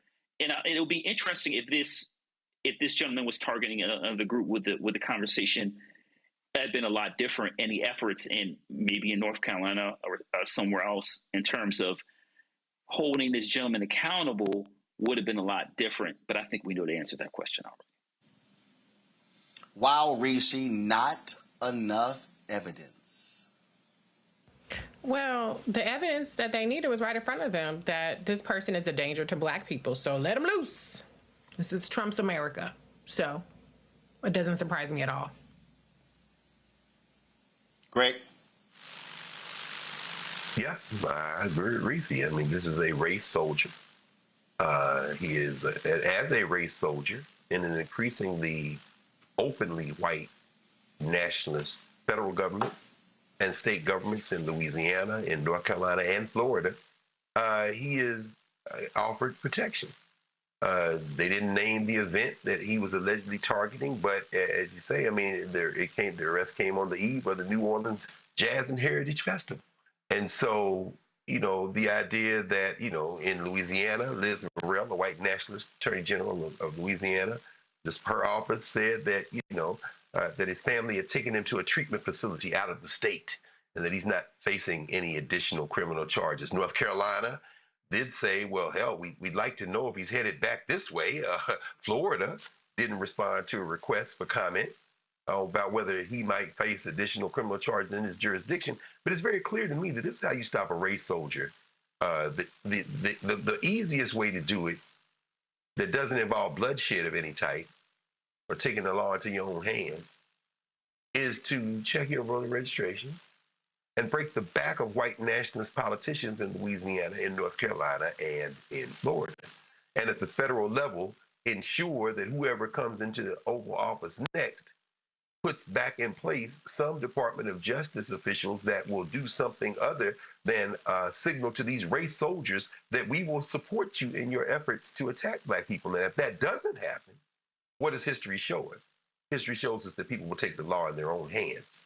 So either way, this will be ended. The best way to do it, it seems to me, is to do it through the political process. But make no mistake about it. If you think the American Negro is just going to sit and wait for some race soldier to come blow their brains out, you don't know anything about history. Indeed, indeed. Larry, Reese, Greg, I appreciate y'all being on today's show. Thank you so very much. See y'all next week. Folks, today at NABJ, the parents of Nolan Wells joined attorney Ben Crump and Reverend Al Sharpton for a Q&A that was moderated by Tiffany Cross. As we said earlier, we showed you extended clip of Democratic leader Hakeem Jeffries also sitting down with NABJ President Aaron Haynes.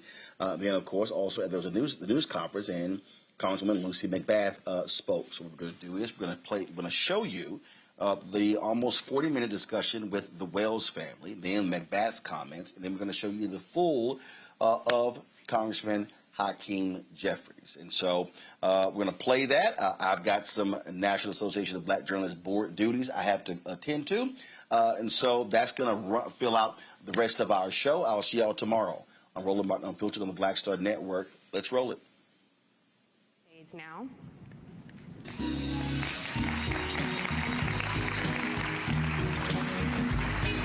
You'll fit there and there.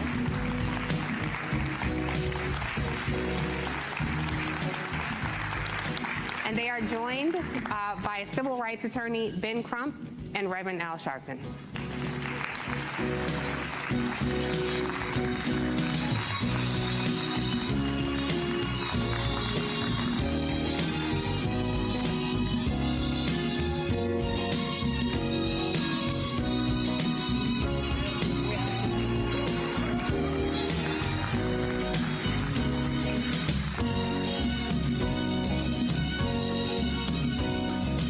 Thank you all for being here. I know you've been on a whirlwind. I know you've been traveling a lot. So thank you all. And I know you all have other challenges happening around the country that you'll be getting to after this. But I am so, we are all so honored to meet you. And we are so saddened that we are connecting with you under these circumstances.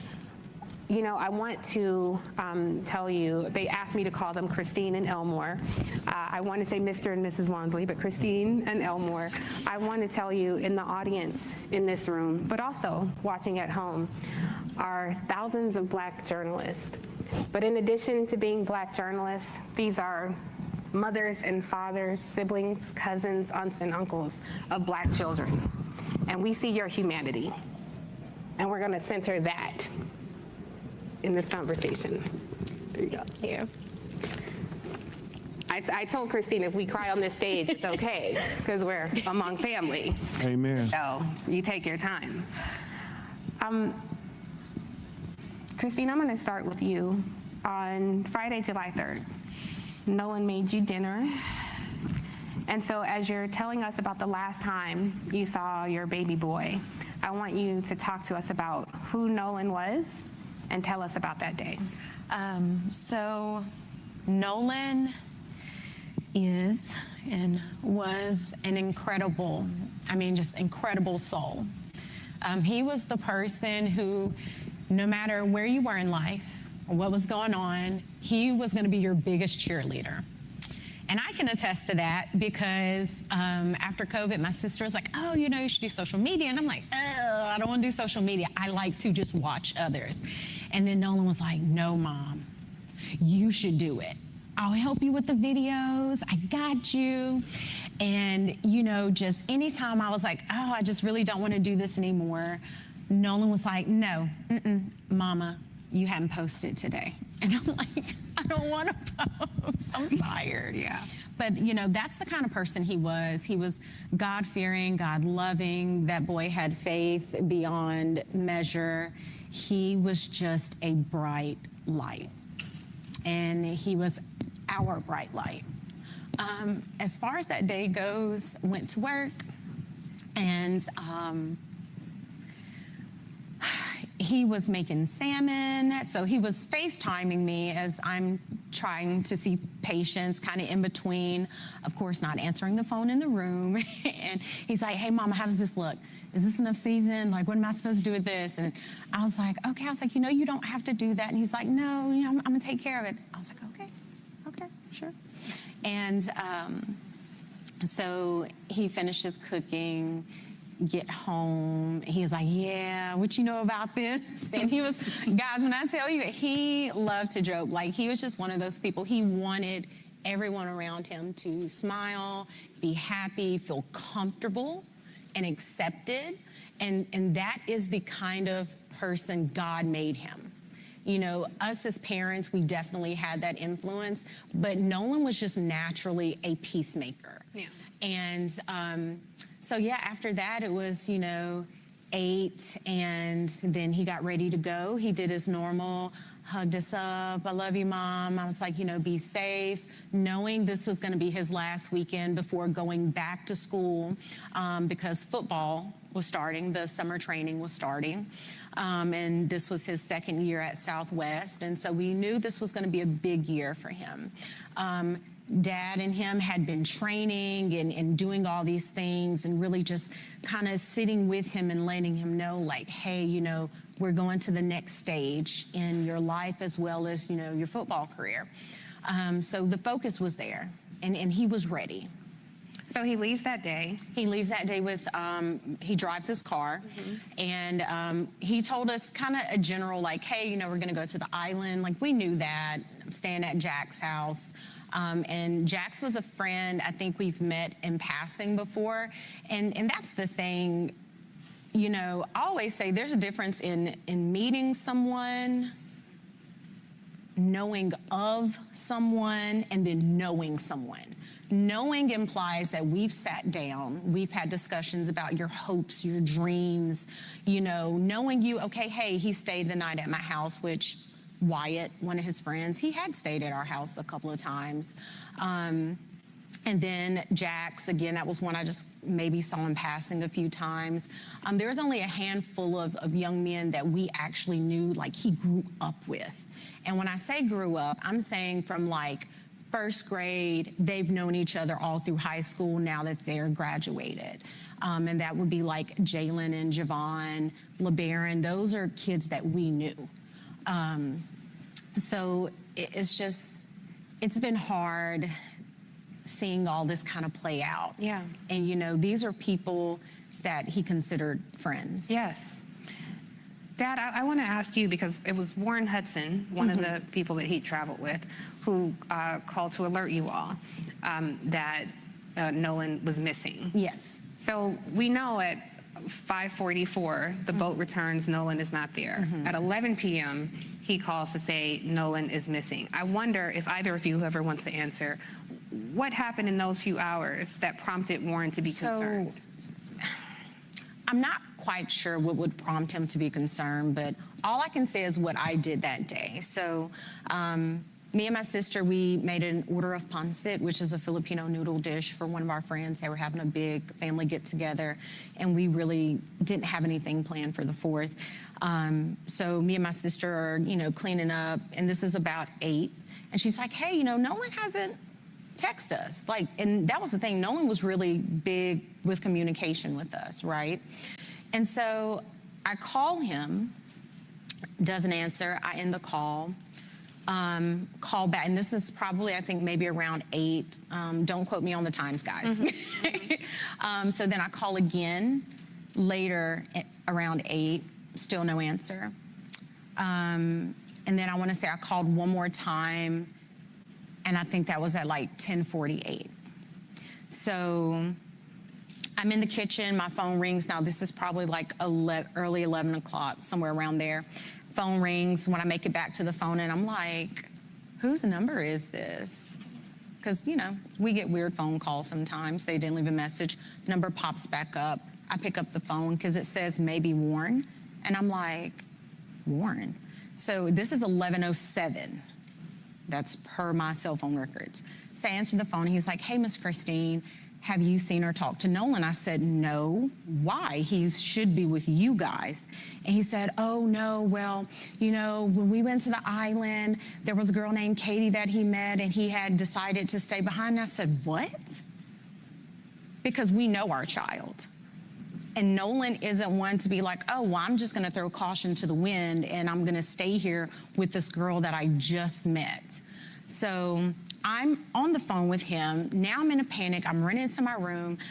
Elmore was in bed watching a different movie, and I'm like frantic. He's like, what's going on? I'm like, Nolan is missing. I'm trying to pull up the GPS as I'm talking to him. And at some point, he tells me that, I was like, well, you know, his phone says GPS Life 360, not Snapchat. Right. Life 360 says that he's on land. And he was like, well, no, I mean, you know, well, we have his phone. And I'm like, wait, what? And I'm like, okay. Because at that point, you're telling me, this is coming from Warren, don't worry about it. We're going to find him. It's going to be okay. Don't tell me not to worry. This is my child, my flesh and blood that I brought into this world. And you're telling me not to worry. Absolutely not. So then it was after the phone call ended, of course, asking him for information. What was he wearing? He was like, last seen, Northwest tip, black shorts, sunglasses. That's important. So I end up calling DMR, spoke with the DMR. She took all Just for our audience, DMR. So DMR is because he went missing on the island. They are basically the marine people, right? They're the ones who's going to launch the boats to go into the water and all that. But before getting off the phone with Warren, he was like, hey, I know some people at Coast Guard. I said, okay. He's like, I'm gonna call Coast Guard, you call DMR. Get on the phone with DMR. I give the young lady the information. And she tells me, hey, you know, I got this, let me call you back. Because she was like, I'm not sure if this is gonna be in our jurisdiction, essentially. So then she calls back and she tells me, okay, yeah, you know, we spoke with Coast Guard. And I'm like, okay, but they're like, this isn't our jurisdiction. You have to contact the city of Ocean Springs. I said, okay, hang up the phone, call an Ocean Springs Police Department. They say, hey, you have to physically come down and give a report. I said, okay, so on our way, because we don't live that far from the police station, on our way there, I was like, well, let me stop by the hospital, because there's a hospital that's maybe 5 minutes up the road from our house. Stop by there. I'm like, hey, have you guys seen this kid? Has he been brought in? The lady's like, no, ma'am, you know, we hadn't. I said, okay, thank you. Run out. We go to the police department. Get to the police station, and the officer basically says, again, this is out of our jurisdiction. And at that point, I'm like, my God, who am I supposed to talk to? Who is supposed to help me with this? So then he said, it's going to be, you would have to call DMR. I was like, we've already called DMR. DMR said it's not in their jurisdiction. So we end up, I think at some point I had called Jackson County Sheriff's Office, yeah.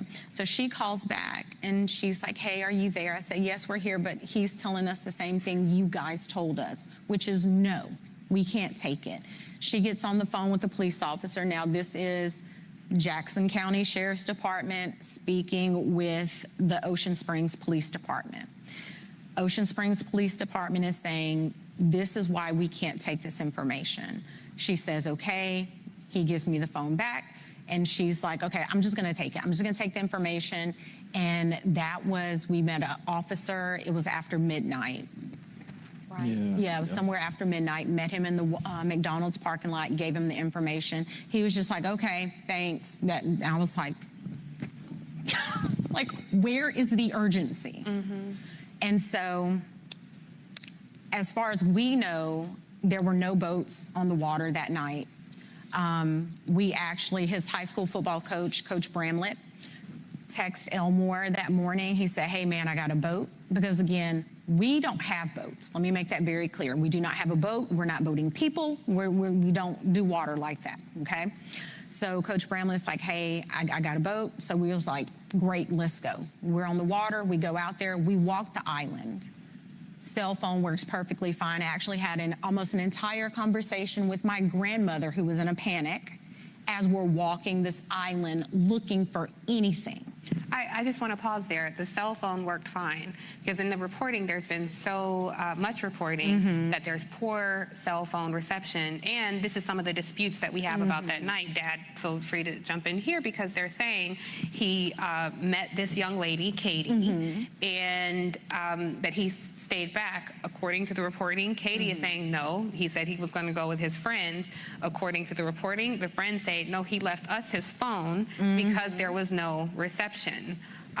Dad, have you found any consistencies? Have you spoken directly with any of his friends?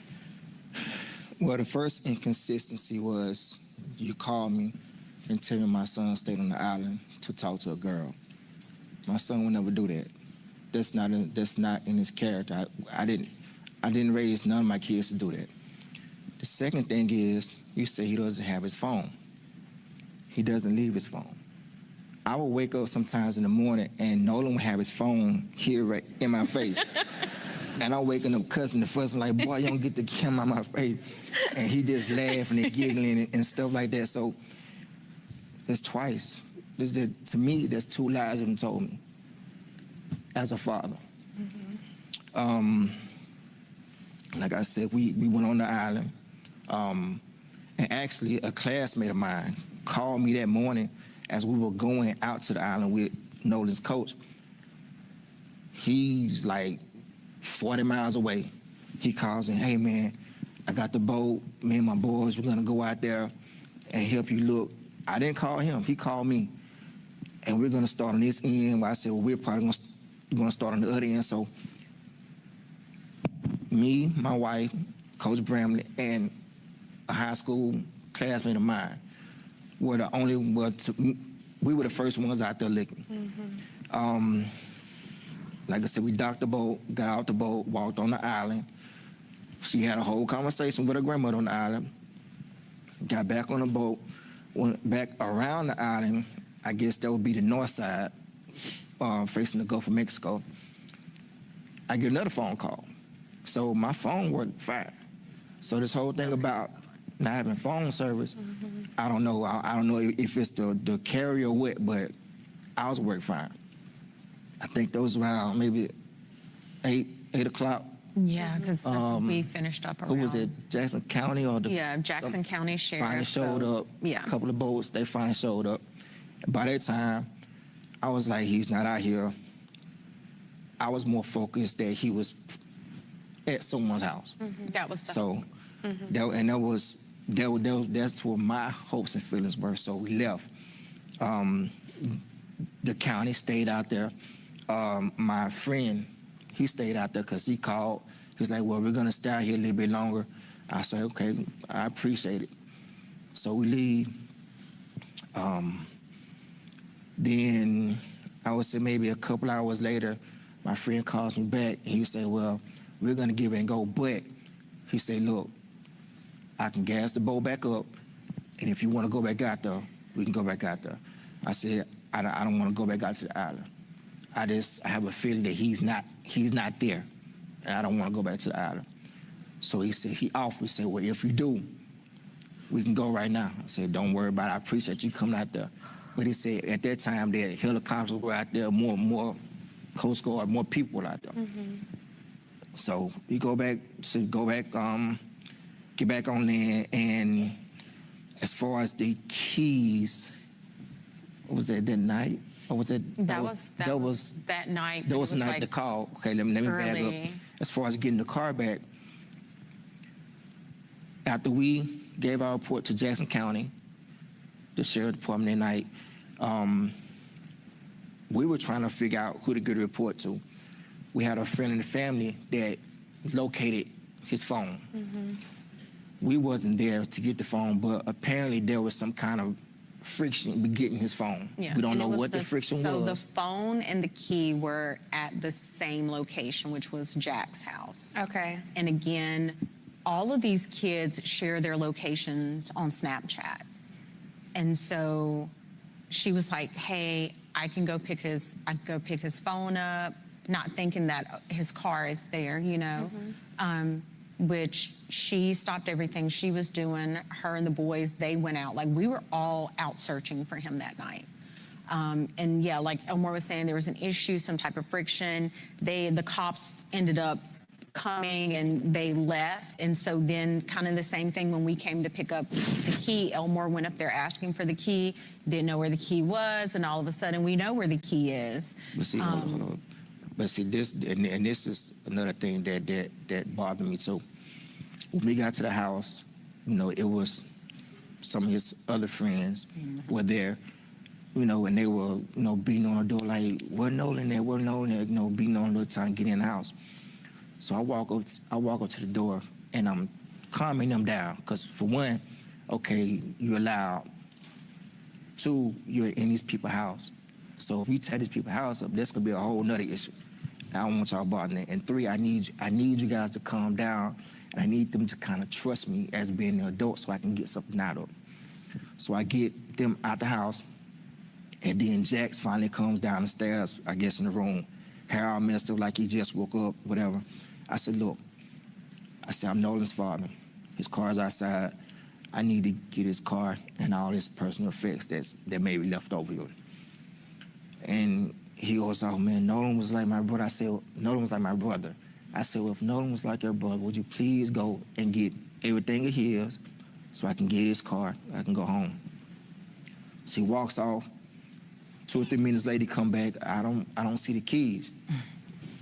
Okay. So I leave out the house, go back outside, stand by the car. During that time, one of the guys that was in the house, one of the other friends, he was on the phone with a girl who was apparently there with them earlier that day. And she was telling him that his keys was on top of the Xbox in his room. So he goes back up to the door by himself, and we're still out by the car. And lo and behold, here comes the keys. So now to me, you lied to me 3 times. I don't believe nothing that you tell me from here on out. And this is Jax. This is Jax. And eventually he does give you the keys. Yeah, eventually give me. But there was friction getting the keys. Yes. So for one, you tell me my son is on left still on the island with a girl. 2, you have his phone. And 3, you don't give me the keys when I ask. I don't know any father who would believe, just if one of my friends did that, I'm gonna be cordial with you, but I'm gonna watch you. And I just...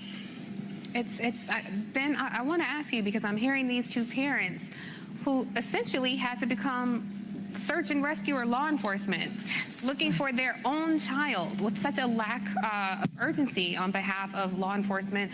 Obviously, we're talking to Black journalists. We can't ignore the ugly racial history of Mississippi. I looked into the demographics of the Jackson County Sheriff Department. It's quite asymmetrical, but also just the general attitude and the lack of value when it comes to Black life. Does this sound like a normal process for when an 18-year-old goes missing to you? What holes have you seen in your looking into this case? Tiffany, that was the question that Christine and Elmore had when they first called us. They wanted the truth of what happened to their 18-year-old son, Nolan Wells, and they had concerns whether they were going to get a fair and impartial investigation. And from that day to this one, it has been the same objective, to have truth, transparency, and find out what happened to Nolan. They said, we want a thorough investigation, because when they found Nolan, they expressed to me that the sheriff had already said no foul play. And they was like, no, my son, he knows how to swim. Our son is a college athlete. Our son is in great shape.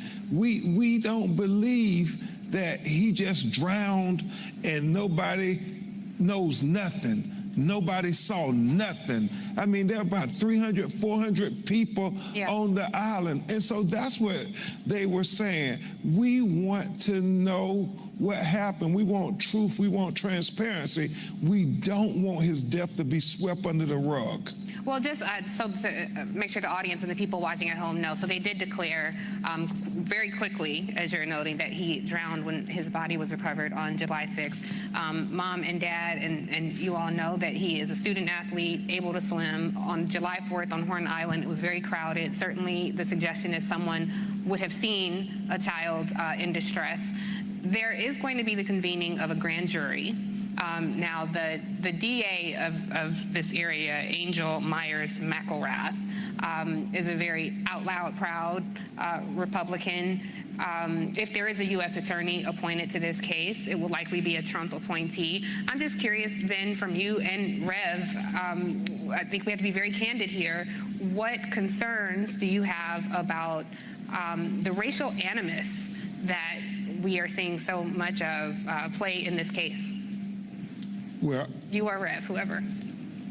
All I'll say, and then defer to Rev, you want to believe that this is a child, that everybody is going to do their level best to find out what happened, so these broken-hearted parents will know what happened to their child.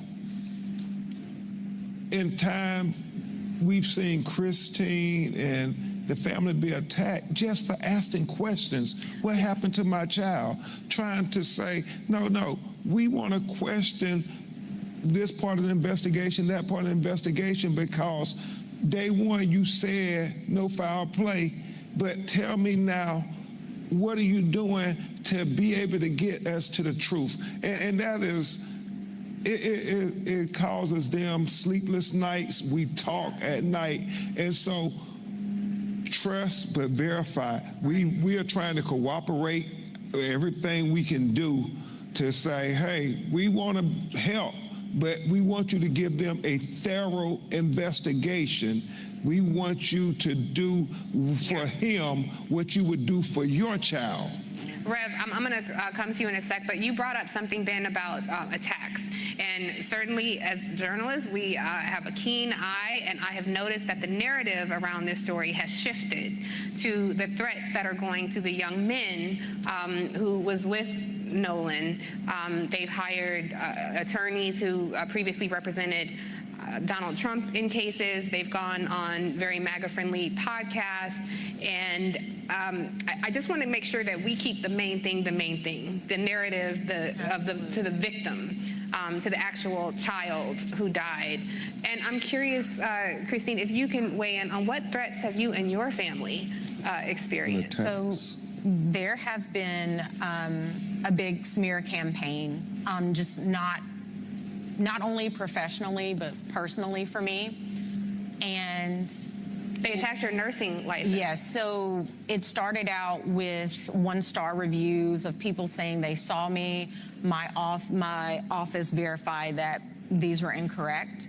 And then it went so much as to someone contacted the Board of Nursing, and then that opened the investigation for the professional misconduct. There was no evidence presented for that claim.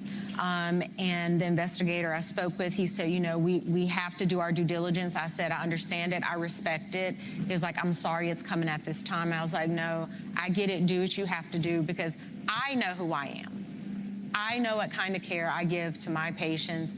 I know the relationship that we have.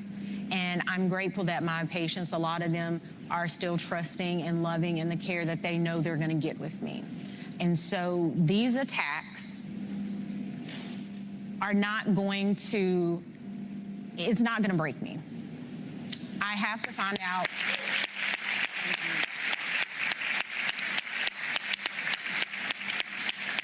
We have to find out what happened to Nolan. That is the only question we've ever asked. We've never blamed anyone. We've never tried to smear anyone. I know I heard something about the picture. That picture was sent to me because this is the picture of him on the boat. On the boat with the people. Yes. And what it was is they were like, the person was like, Miss Christine, the information is incorrect. This is what he was wearing. Because initially he was in black shorts, which again, that is the information I received from Warren, verbally and via text.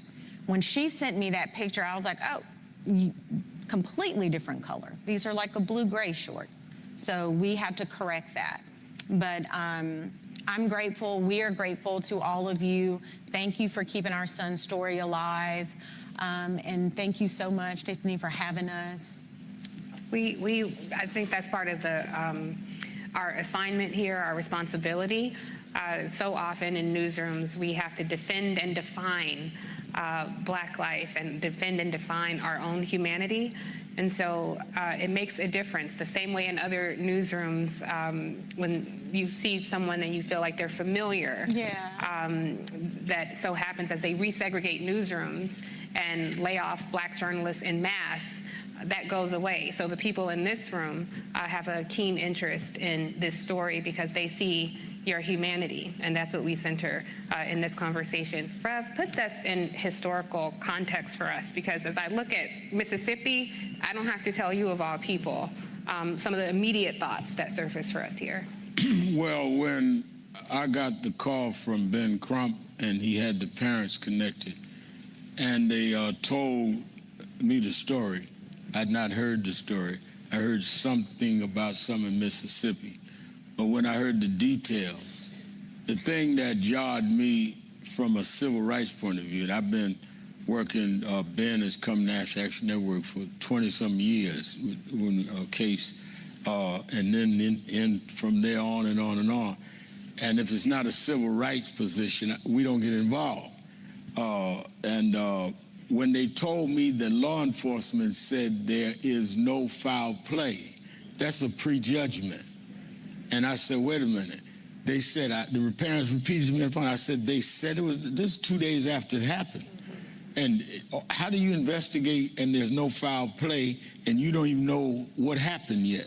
So that's what perked my interest. So I said that, well, we'll be involved and we'll help to the best of our ability. Talked another day or two. I said, y'all come to New York, we'll have a national press conference. That's how we broke the story. The first national press conference they did at our headquarters, National Action Network. And then all of a sudden, it was all of this attack for getting involved. And so, and they asked me to do the eulogy. I said, we'll take care of the funeral. Tyler Perry called me and said, no, I'll take care of it. So the thing that bothered me, one, it was prejudgment. Second, the parents of the guys that were with him started talking about they was going to sue us for getting involved. And sue, I don't even know the kid's name. So you can't say I defame your son. I don't know your son's name. But I will say this on this stage, I want them to sue me first. And I'll tell you why.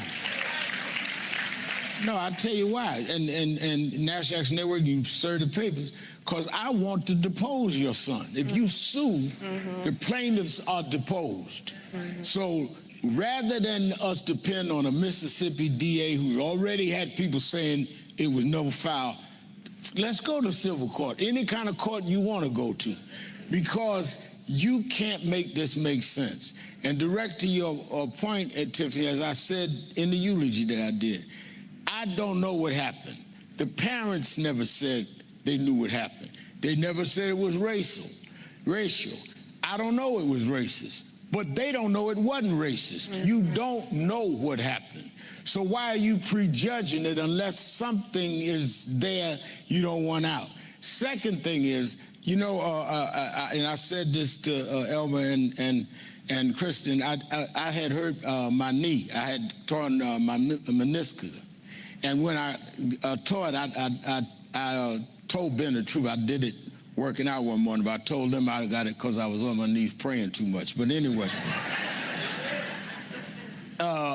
when they took me to say they may have to do surgery, the first thing they said is, well, we got to get your medical history from your primary doctor. I said, okay. So I said in the eulogy that I don't know what happened, but I got your history in Mississippi. And the history tells me black boy go out with 3 white kids come back. There's a blurred story on what happened. Now y'all all hostile and all upset. Didn't have the keys, but then you had the keys. Some about this don't make sense given your history. And I'm gonna stay on this until we find out what happened. It may be nothing, but we're not gonna leave that up to chance with people that are distorted. We gonna stay on this case. And lastly, since they want to talk about lawsuits, one of the things tying your morning together, Tiffany, they may come back, as you suggested, playing right-wing politics with this, with the local prosecutor, maybe even with the federal people. But if we have a change in January and there is a Democratic House, I said that if Hakeem becomes the speaker, he needs to have the chair of judiciary, subpoena them to the Judiciary Department, testify. No, that's what this vote means. We need to have a check and balance of government so that we got somewhere to go. We can't depend to go to Trump's Justice Department. So we need to really mobilize so people like these 2 parents can protect their children. Yeah, absolutely.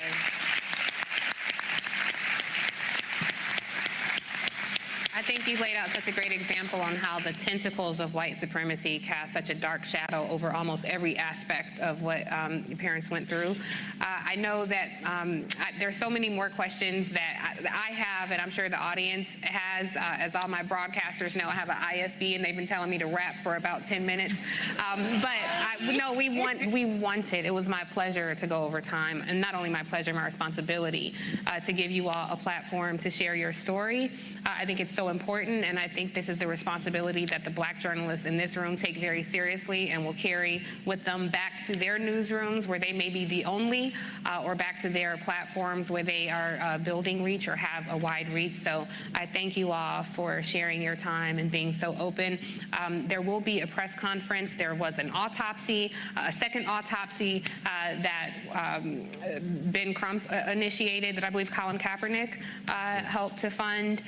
There were questions around that, and so please, I encourage credentialed media to please go to the press conference, and the access for credentialed media will be on the NABJ app for more information. So I don't want you all to think I didn't have more questions, but I passed the baton to you all to go ask all the additional questions. And I just want to thank all of you all sincerely for being here, and I want to thank you, NABJ, for being such an attentive audience.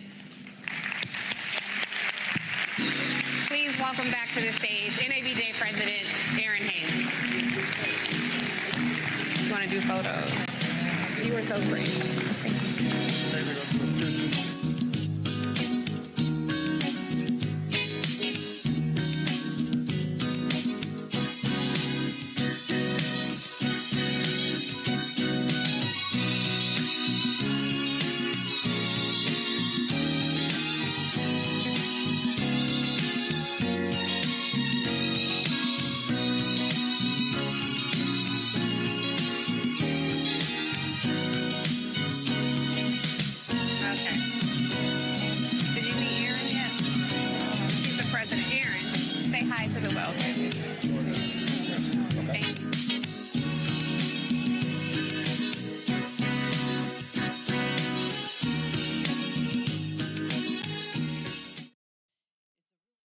Occasion that we're here again. I was just saying to my staff on the way in, it's like this brings back so many vivid memories for me and my own family, having lost Jordan to unnecessary gun violence in November 2012, Black Friday, simply because he was Black and playing loud music in his car. And so here we are again today, here for the loss of another Black young man in our community. And we find ourselves asking the same questions. How did it happen? Why did it happen? And this family stands here demanding answers. This family deserves answers. I myself sought the same justice for my son Jordan that they're seeking for theirs, and they deserve answers. Amen. And they deserve justice. Amen. Justice that should not be denied this family, or should it ever be denied to any of our children or our lost loved ones. As a member of the Congressional Black Caucus, I'm the second vice chair of the Congressional Black Caucus. We are demanding a full federal investigation. Cash Patel, we're demanding a full federal investigation as to what has actually happened to Nolan Wells. We want to make sure that every stone is unturned because his life matters. All of our children's and our families' lives matter. And we must fight back. We must stand up, and we must demand accountability for this family's loss. We cannot turn a blind eye to what continues to happen again and again and again. That's the reason why I ran for Congress, to make sure that we continue to put a face on what's happening to our families and our communities every single day. We must say Nolan's name. Amen. Say his name. Lift his name. And as the national Black journalist of this country, you have the ability to be able to lift this story and not let it die. We see over and over again these kinds of tragedies in our communities that continue to happen.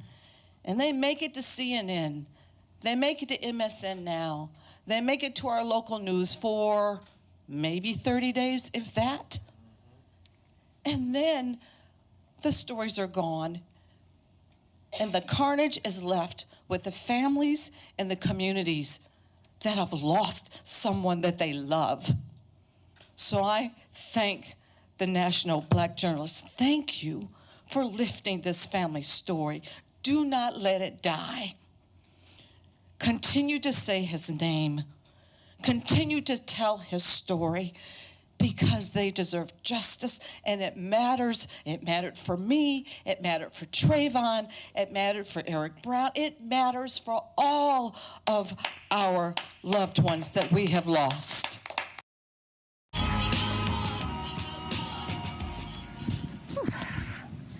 All right, now do you want to go ahead and get your Knicks references out of the way before we get started, or what? All of y'all get it out of your system right now before we get started. Orange and blue skies. Now, also, before we get started, I should note that this audience can submit questions online. So what you want to do is you want to look for the prompt to do so on your NABJ app. It's under the Newsmaker Plenary event, okay? All right, well, Leader Jeffries, let's get started. Now, you're about 82 days out from the midterm elections, which are going to decide which party controls Congress. But today you're here with us in Atlanta, Georgia, in a room full of Black journalists. What is your message to this audience in this moment? Well, good morning, everyone. Thank you, Erin, for your leadership, and to NABJ. Thank you for what you do. This is a moment of peril, but a moment when the press overall, and I think the Black press in particular, is needed. Your independence, your voice, your authenticity, and your connection to the communities that you cover, as well as to the country. Our journey as African Americans, of course, has been a freedom struggle from the very beginning, and we've been on a long walk toward freedom with fits and starts, with progress and backlash that has been, the reality of our walk over the last 250 years. But every step of the way, the Black press, in covering that journey authentically, has been an important part of making sure that truth is being spoken to power. And we need truth spoken to power now more than ever. Yeah. And what do you see the role of Black journalists in doing that, especially with the truth being under attack and under threat from the highest levels of our government? Well, in my view, what we're dealing with in terms of the opposition right now is three diabolical elements. Facts don't matter. Hypocrisy is not a constraint to their behavior. These extremists will say one thing and then they'll do the exact opposite. And I'm convinced that they believe that shamelessness is a superpower. So when you're dealing with that kind of adversary, or at least that kind of entity, the Trump cartel, sitting in the White House, highest office in the land, then being unbossed, unafraid, in terms of speaking truth to power in that regard, is going to be critically important. Now, I think the American people aren't buying what they're selling, because we've seen historic disapproval across almost every measure, right? That's general disapproval, that's the economy, certainly that's healthcare, even immigration enforcement, and certainly this reckless and costly war of choice in Iran. Yeah. Well, I want to go back in time a little bit, because when you came into Congress in 2013, John Boehner was the House Speaker. Nancy Pelosi was in your position now as Minority Leader, and you were 44 years old. A lot of people saw you as a firebrand progressive coming in with a lot of big ideas on criminal justice, on I think I was 42, but not that I'm... Well, fact check me. Economic opportunity, on generational change. Do you recognize that progressive platform in what the progressive wing of your party is fighting for now? Yeah, I do think that we are in an important moment of generational change.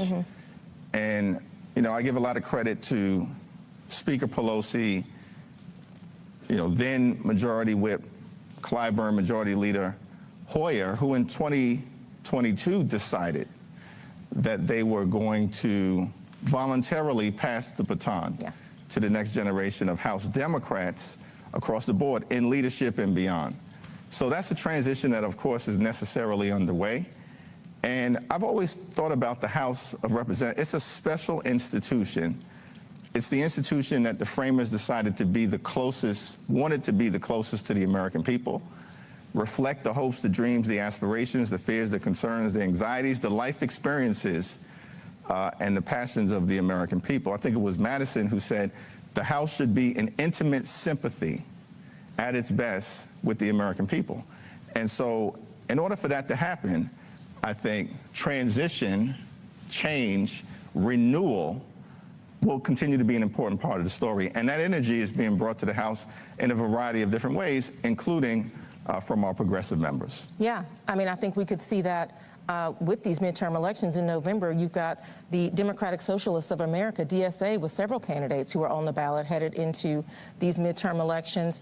Your thoughts on what that energy, how that represents some of the change that you are talking about that's happening in the progressive wing of your party? Yeah, so I think we'll see, what happens in terms of what the caucus looks like on the other side of the midterm elections. Certainly our focus right now is making sure that we win as many seats as we can in November, flip as many red seats blue, and take the gavels back so we can actually function like a check and balance on an out-of-control administration, as opposed to what Republicans have been doing, which is a reckless rubber stamp for Donald Trump's extreme agenda, entirely inconsistent with the vision of the House of Representatives. I mean, it was interesting. King Charles, when he came to the Congress, joint addressed, to the House and to the Senate, stood there as a king and referenced the Magna Carta as the principle and foundation for the notion in America that executive power is subject to checks and balances. And of course, when he said that, everybody on the House side, the Democratic side of the House, stood up and gave him a rousing ovation. But then I looked over to the other side of the aisle, the Republican side, and they stood up and gave him a standing ovation. And I was very confused, y'all. Because King Charles was talking about them and their failure to actually bring to life this principle. So we're going to do that. That'll connect all House Democrats, whether those are New Dems, progressives, or Blue Dogs. But I think most importantly, everybody is focused on the notion that life is too expensive in the United States of America. There's far too many people, certainly this is the case in our community, in the black community, who are working hard, they're playing by the rules, but they can't thrive and they can barely survive. And that's got to change. And so we have to make life more affordable, more comfortable for the American people. And that's what unites every part of the House Democratic Caucus. Yeah. Well, I will say there's one thing I want to ask about, and that is aid for Israel, because that may be one of the most contentious issues in your caucus. Many members, including you, have said that they want that aid to come with conditions. But what do you say to others who want to cut that aid off completely?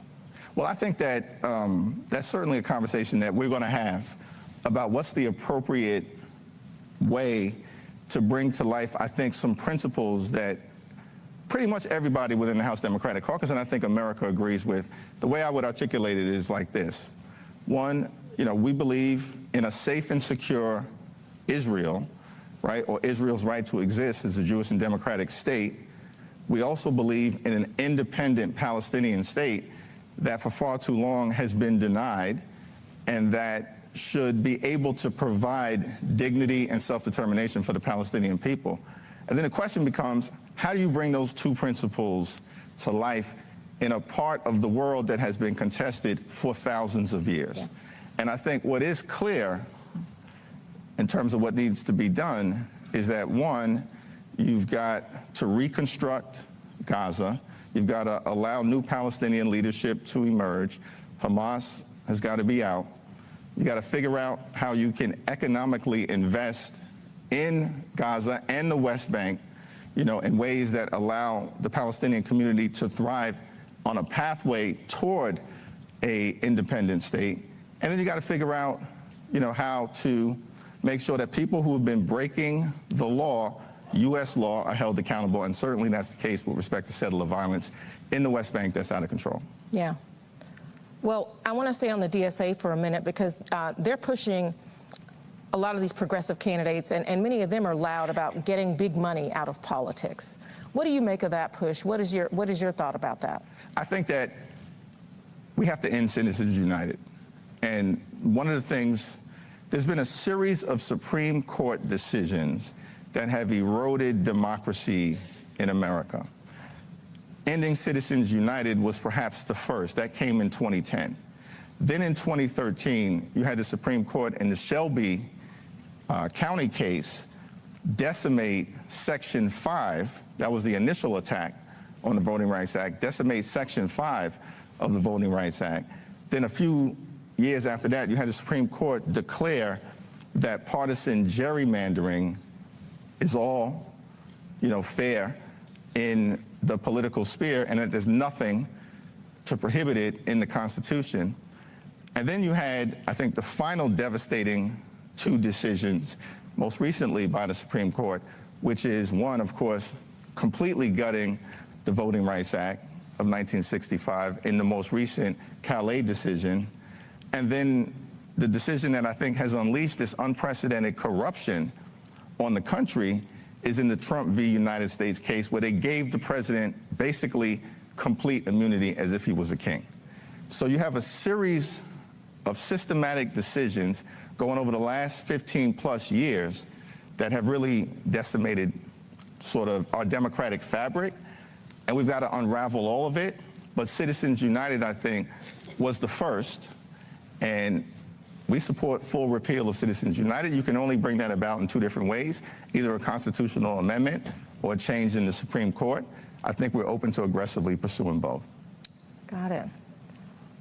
I want to let you all know you should still, for those of you who may have come in, please, you can ask questions. You can submit your questions by using the app that is your NABJ app. You can go under Newsmaker Plenary and you can submit your questions. Keep those coming, and we're going to try to get to some of those in just a bit.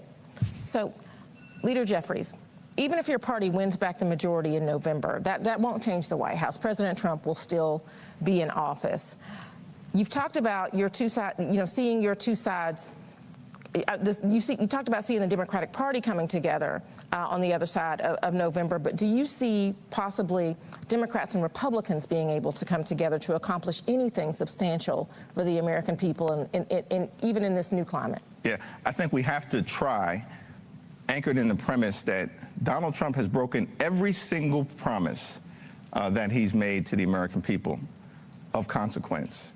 He promised to lower costs on day one. Costs haven't gone down, costs have gone up. As a direct result of Trump policies, including his tariffs that have increased costs on everyday Americans, people in our community and beyond, by thousands of dollars per year.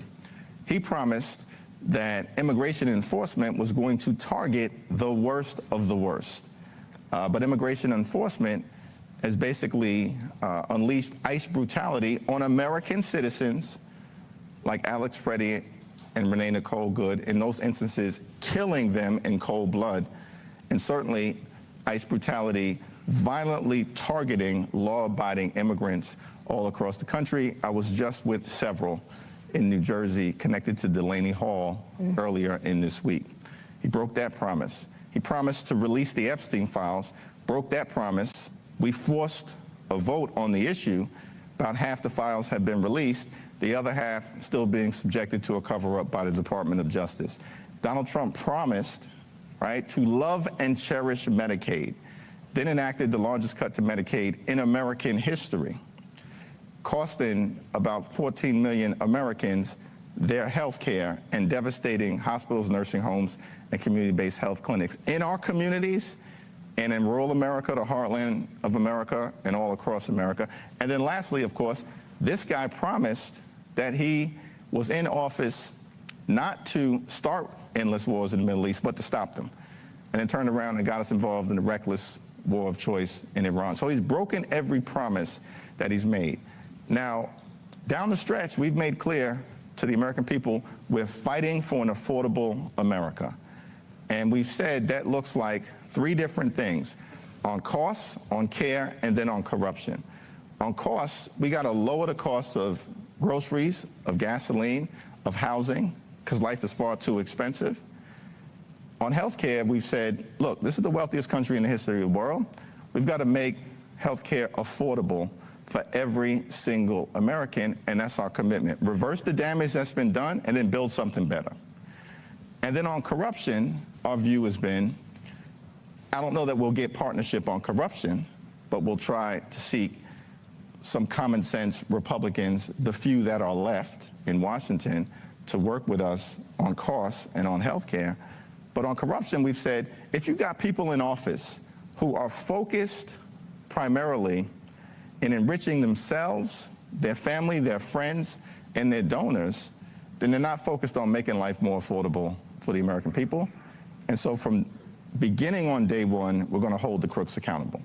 These are the explicit promises that we're making to the American people, and we have a responsibility to try to bring that about. And if we're in a divided government scenario, we can do the accountability stuff in the majority on our own, holding gavels and subpoena power.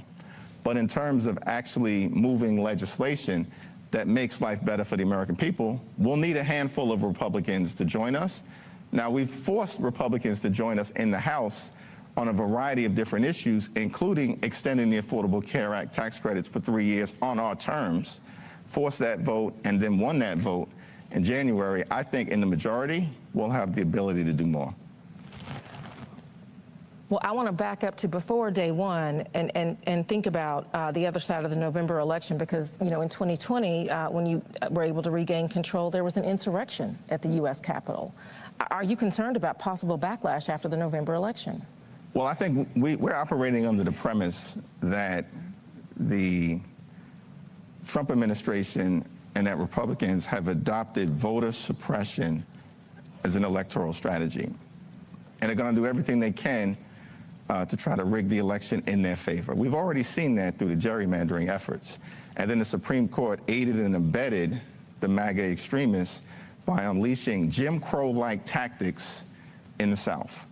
And, you know, we've seen that now in Tennessee and in Louisiana and in Alabama.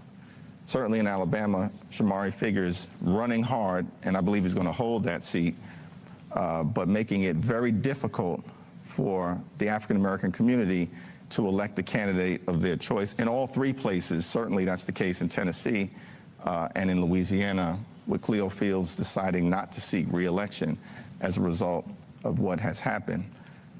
So we're operating under the premise that we've got to put together the largest voter protection effort in the history of the country.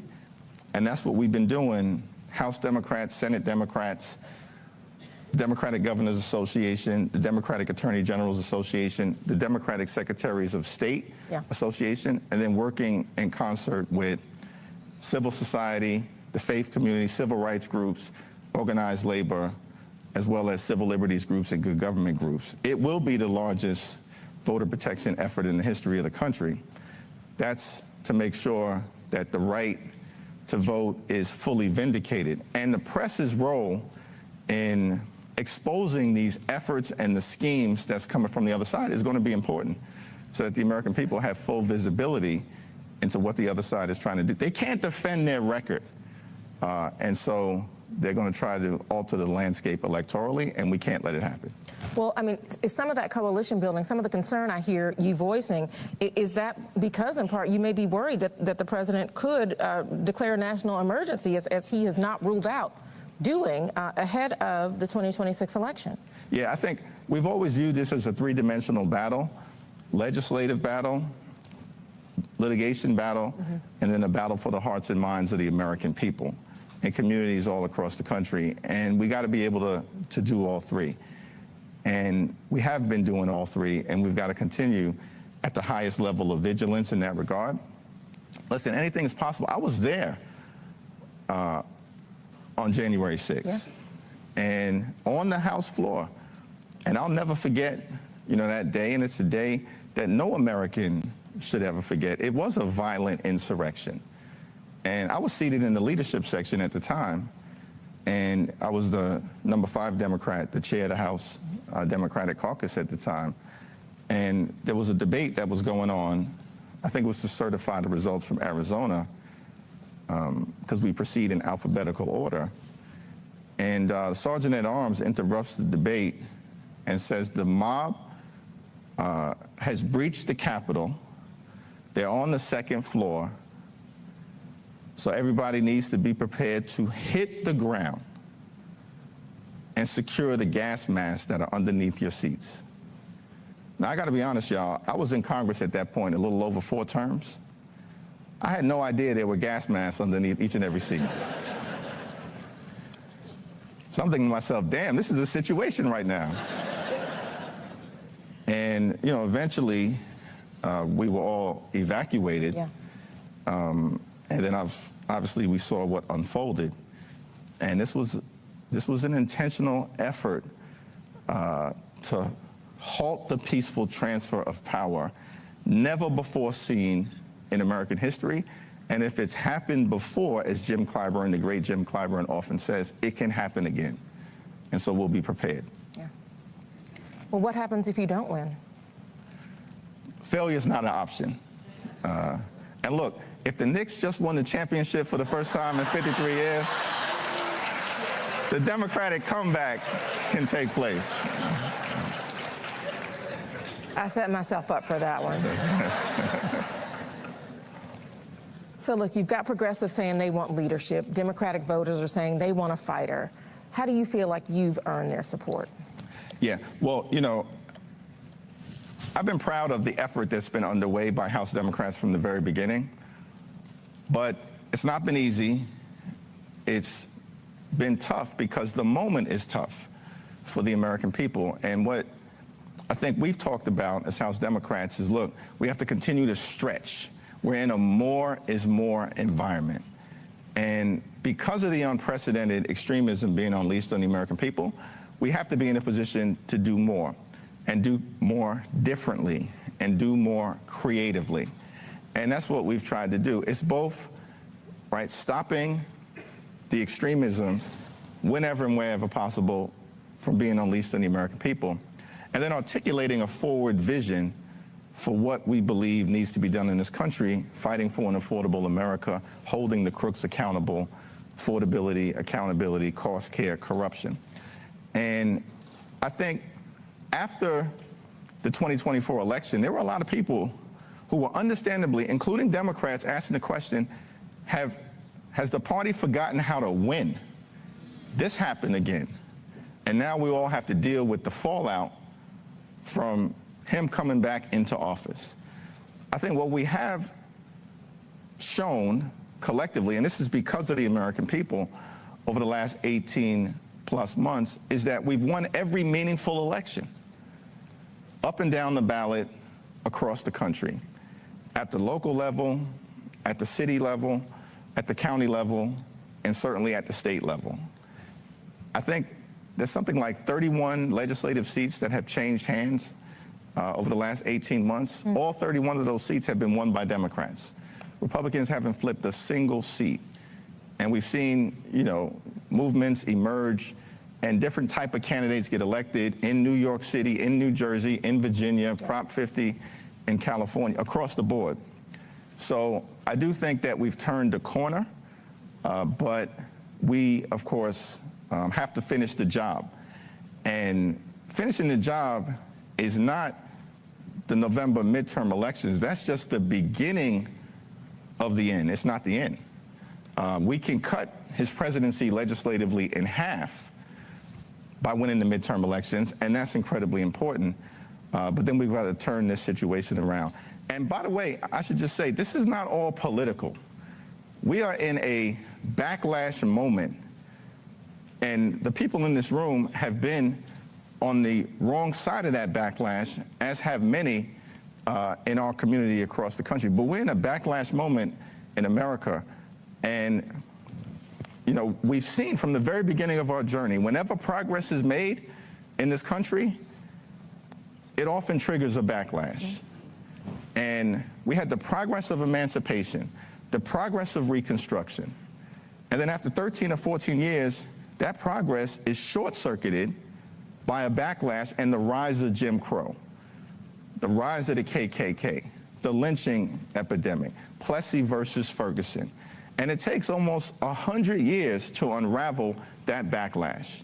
And then a new generation emerges, civil rights heroes and foot soldiers, to usher in a new era of progress for our community and for America through the civil rights legislation that was historic Voting Rights Act, Civil Rights Act, Fair Housing Act, Great Society programs that Dr. King and others fought for, Medicare, Medicaid, Head Start, Immigration and Naturalization Act of 1965, things of that nature.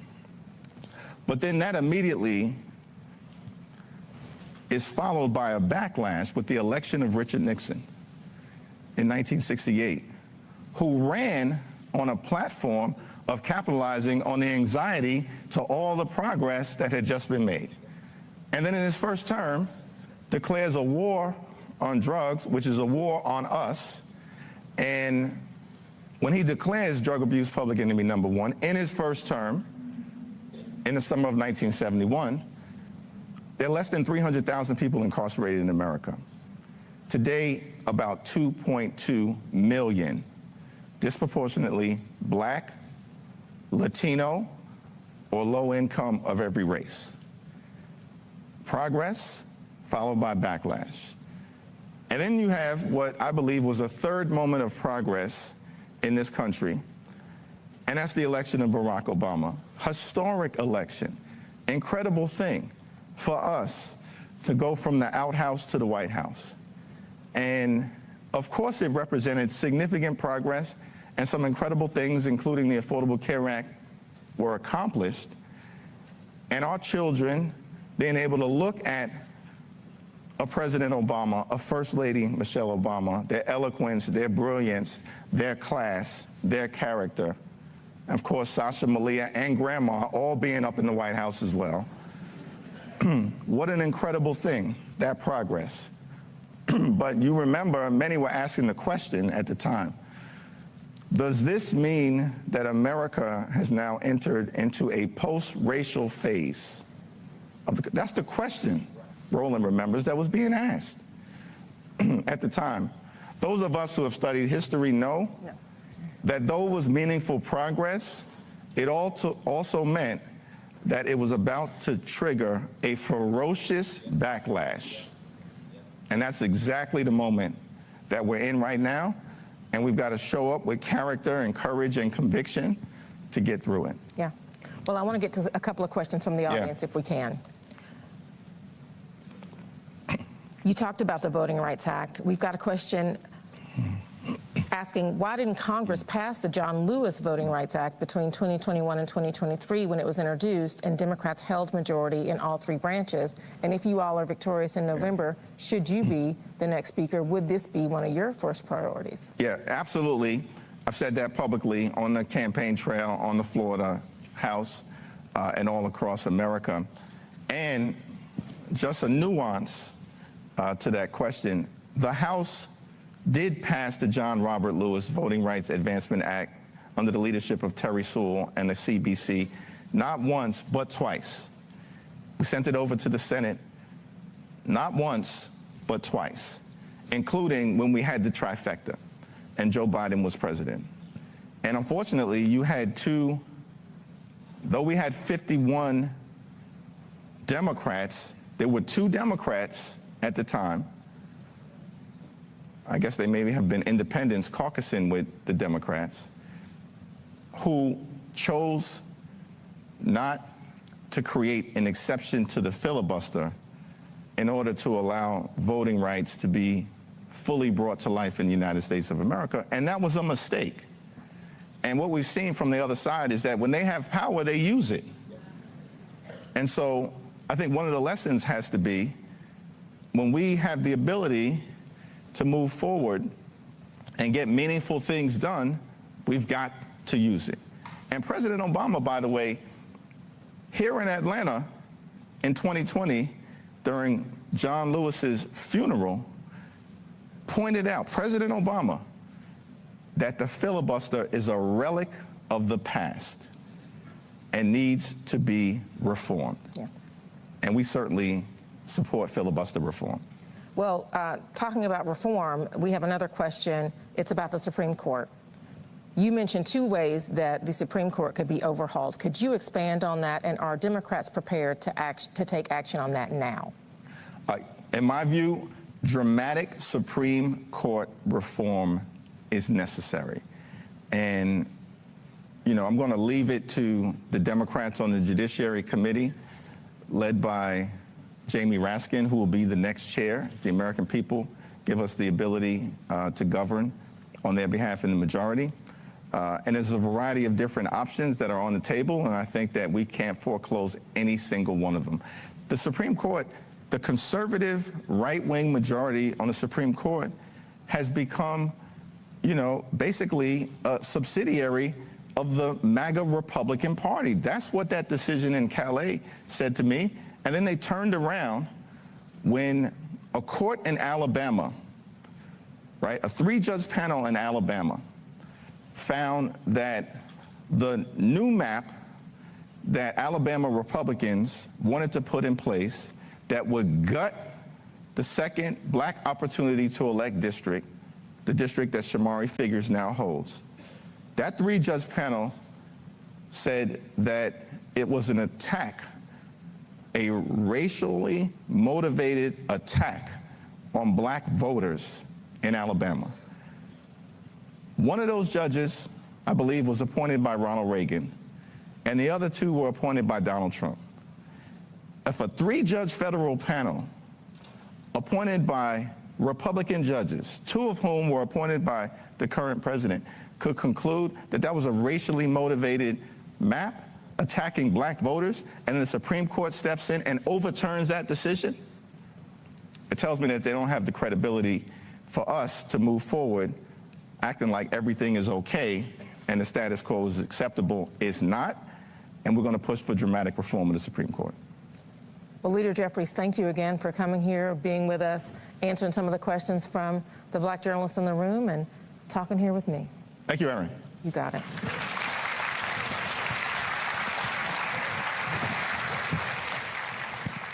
That's it for us. Do me a favor, if you want to support this show, our goal is to get 20,000 of our fans contributing on average $50 each a year. That's $4.19 a month, 13 cents a day. Of course, Roll About Unfiltered.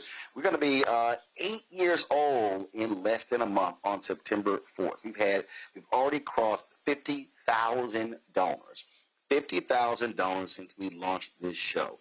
And I've said to you before that we cannot do this show without you. We cannot do this show without your support. Your support absolutely matters. And so it is critically important that you stand with us in supporting this show. Again, we don't have millionaires, billionaires cutting us checks and supporting the work that we do. Regular, ordinary people have made this show possible. We appreciate every single one of you for supporting us and every step of the way.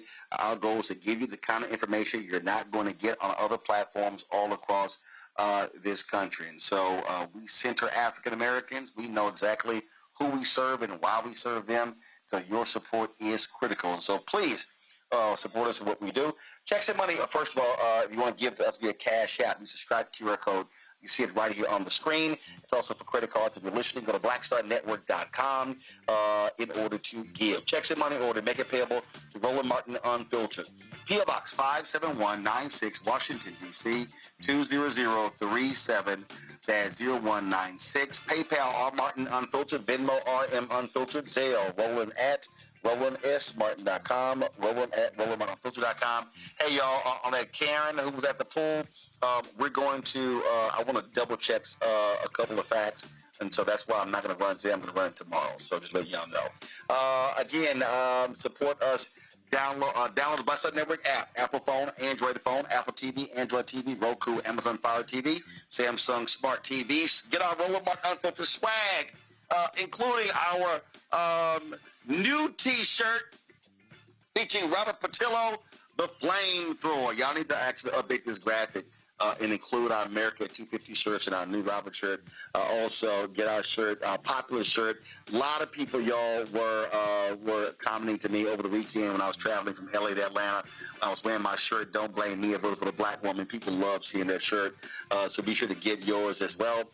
Support our black-owned companies by going to shopblackstarnetwork.com. Every product that you see right here in the studio, every single product, these are all black-owned companies, and please support them. Every single product that you see here, when you buy their products from blackstarnetwork.com, then you also are supporting us as well. So shop blackstarnetwork.com, go to our marketplace. Download the app Fan Base. Follow me at Roland S. Martin as well. Folks, that's it. I'll see you tomorrow right here, Roland Martin Unfiltered on the Black Star Network. Holla!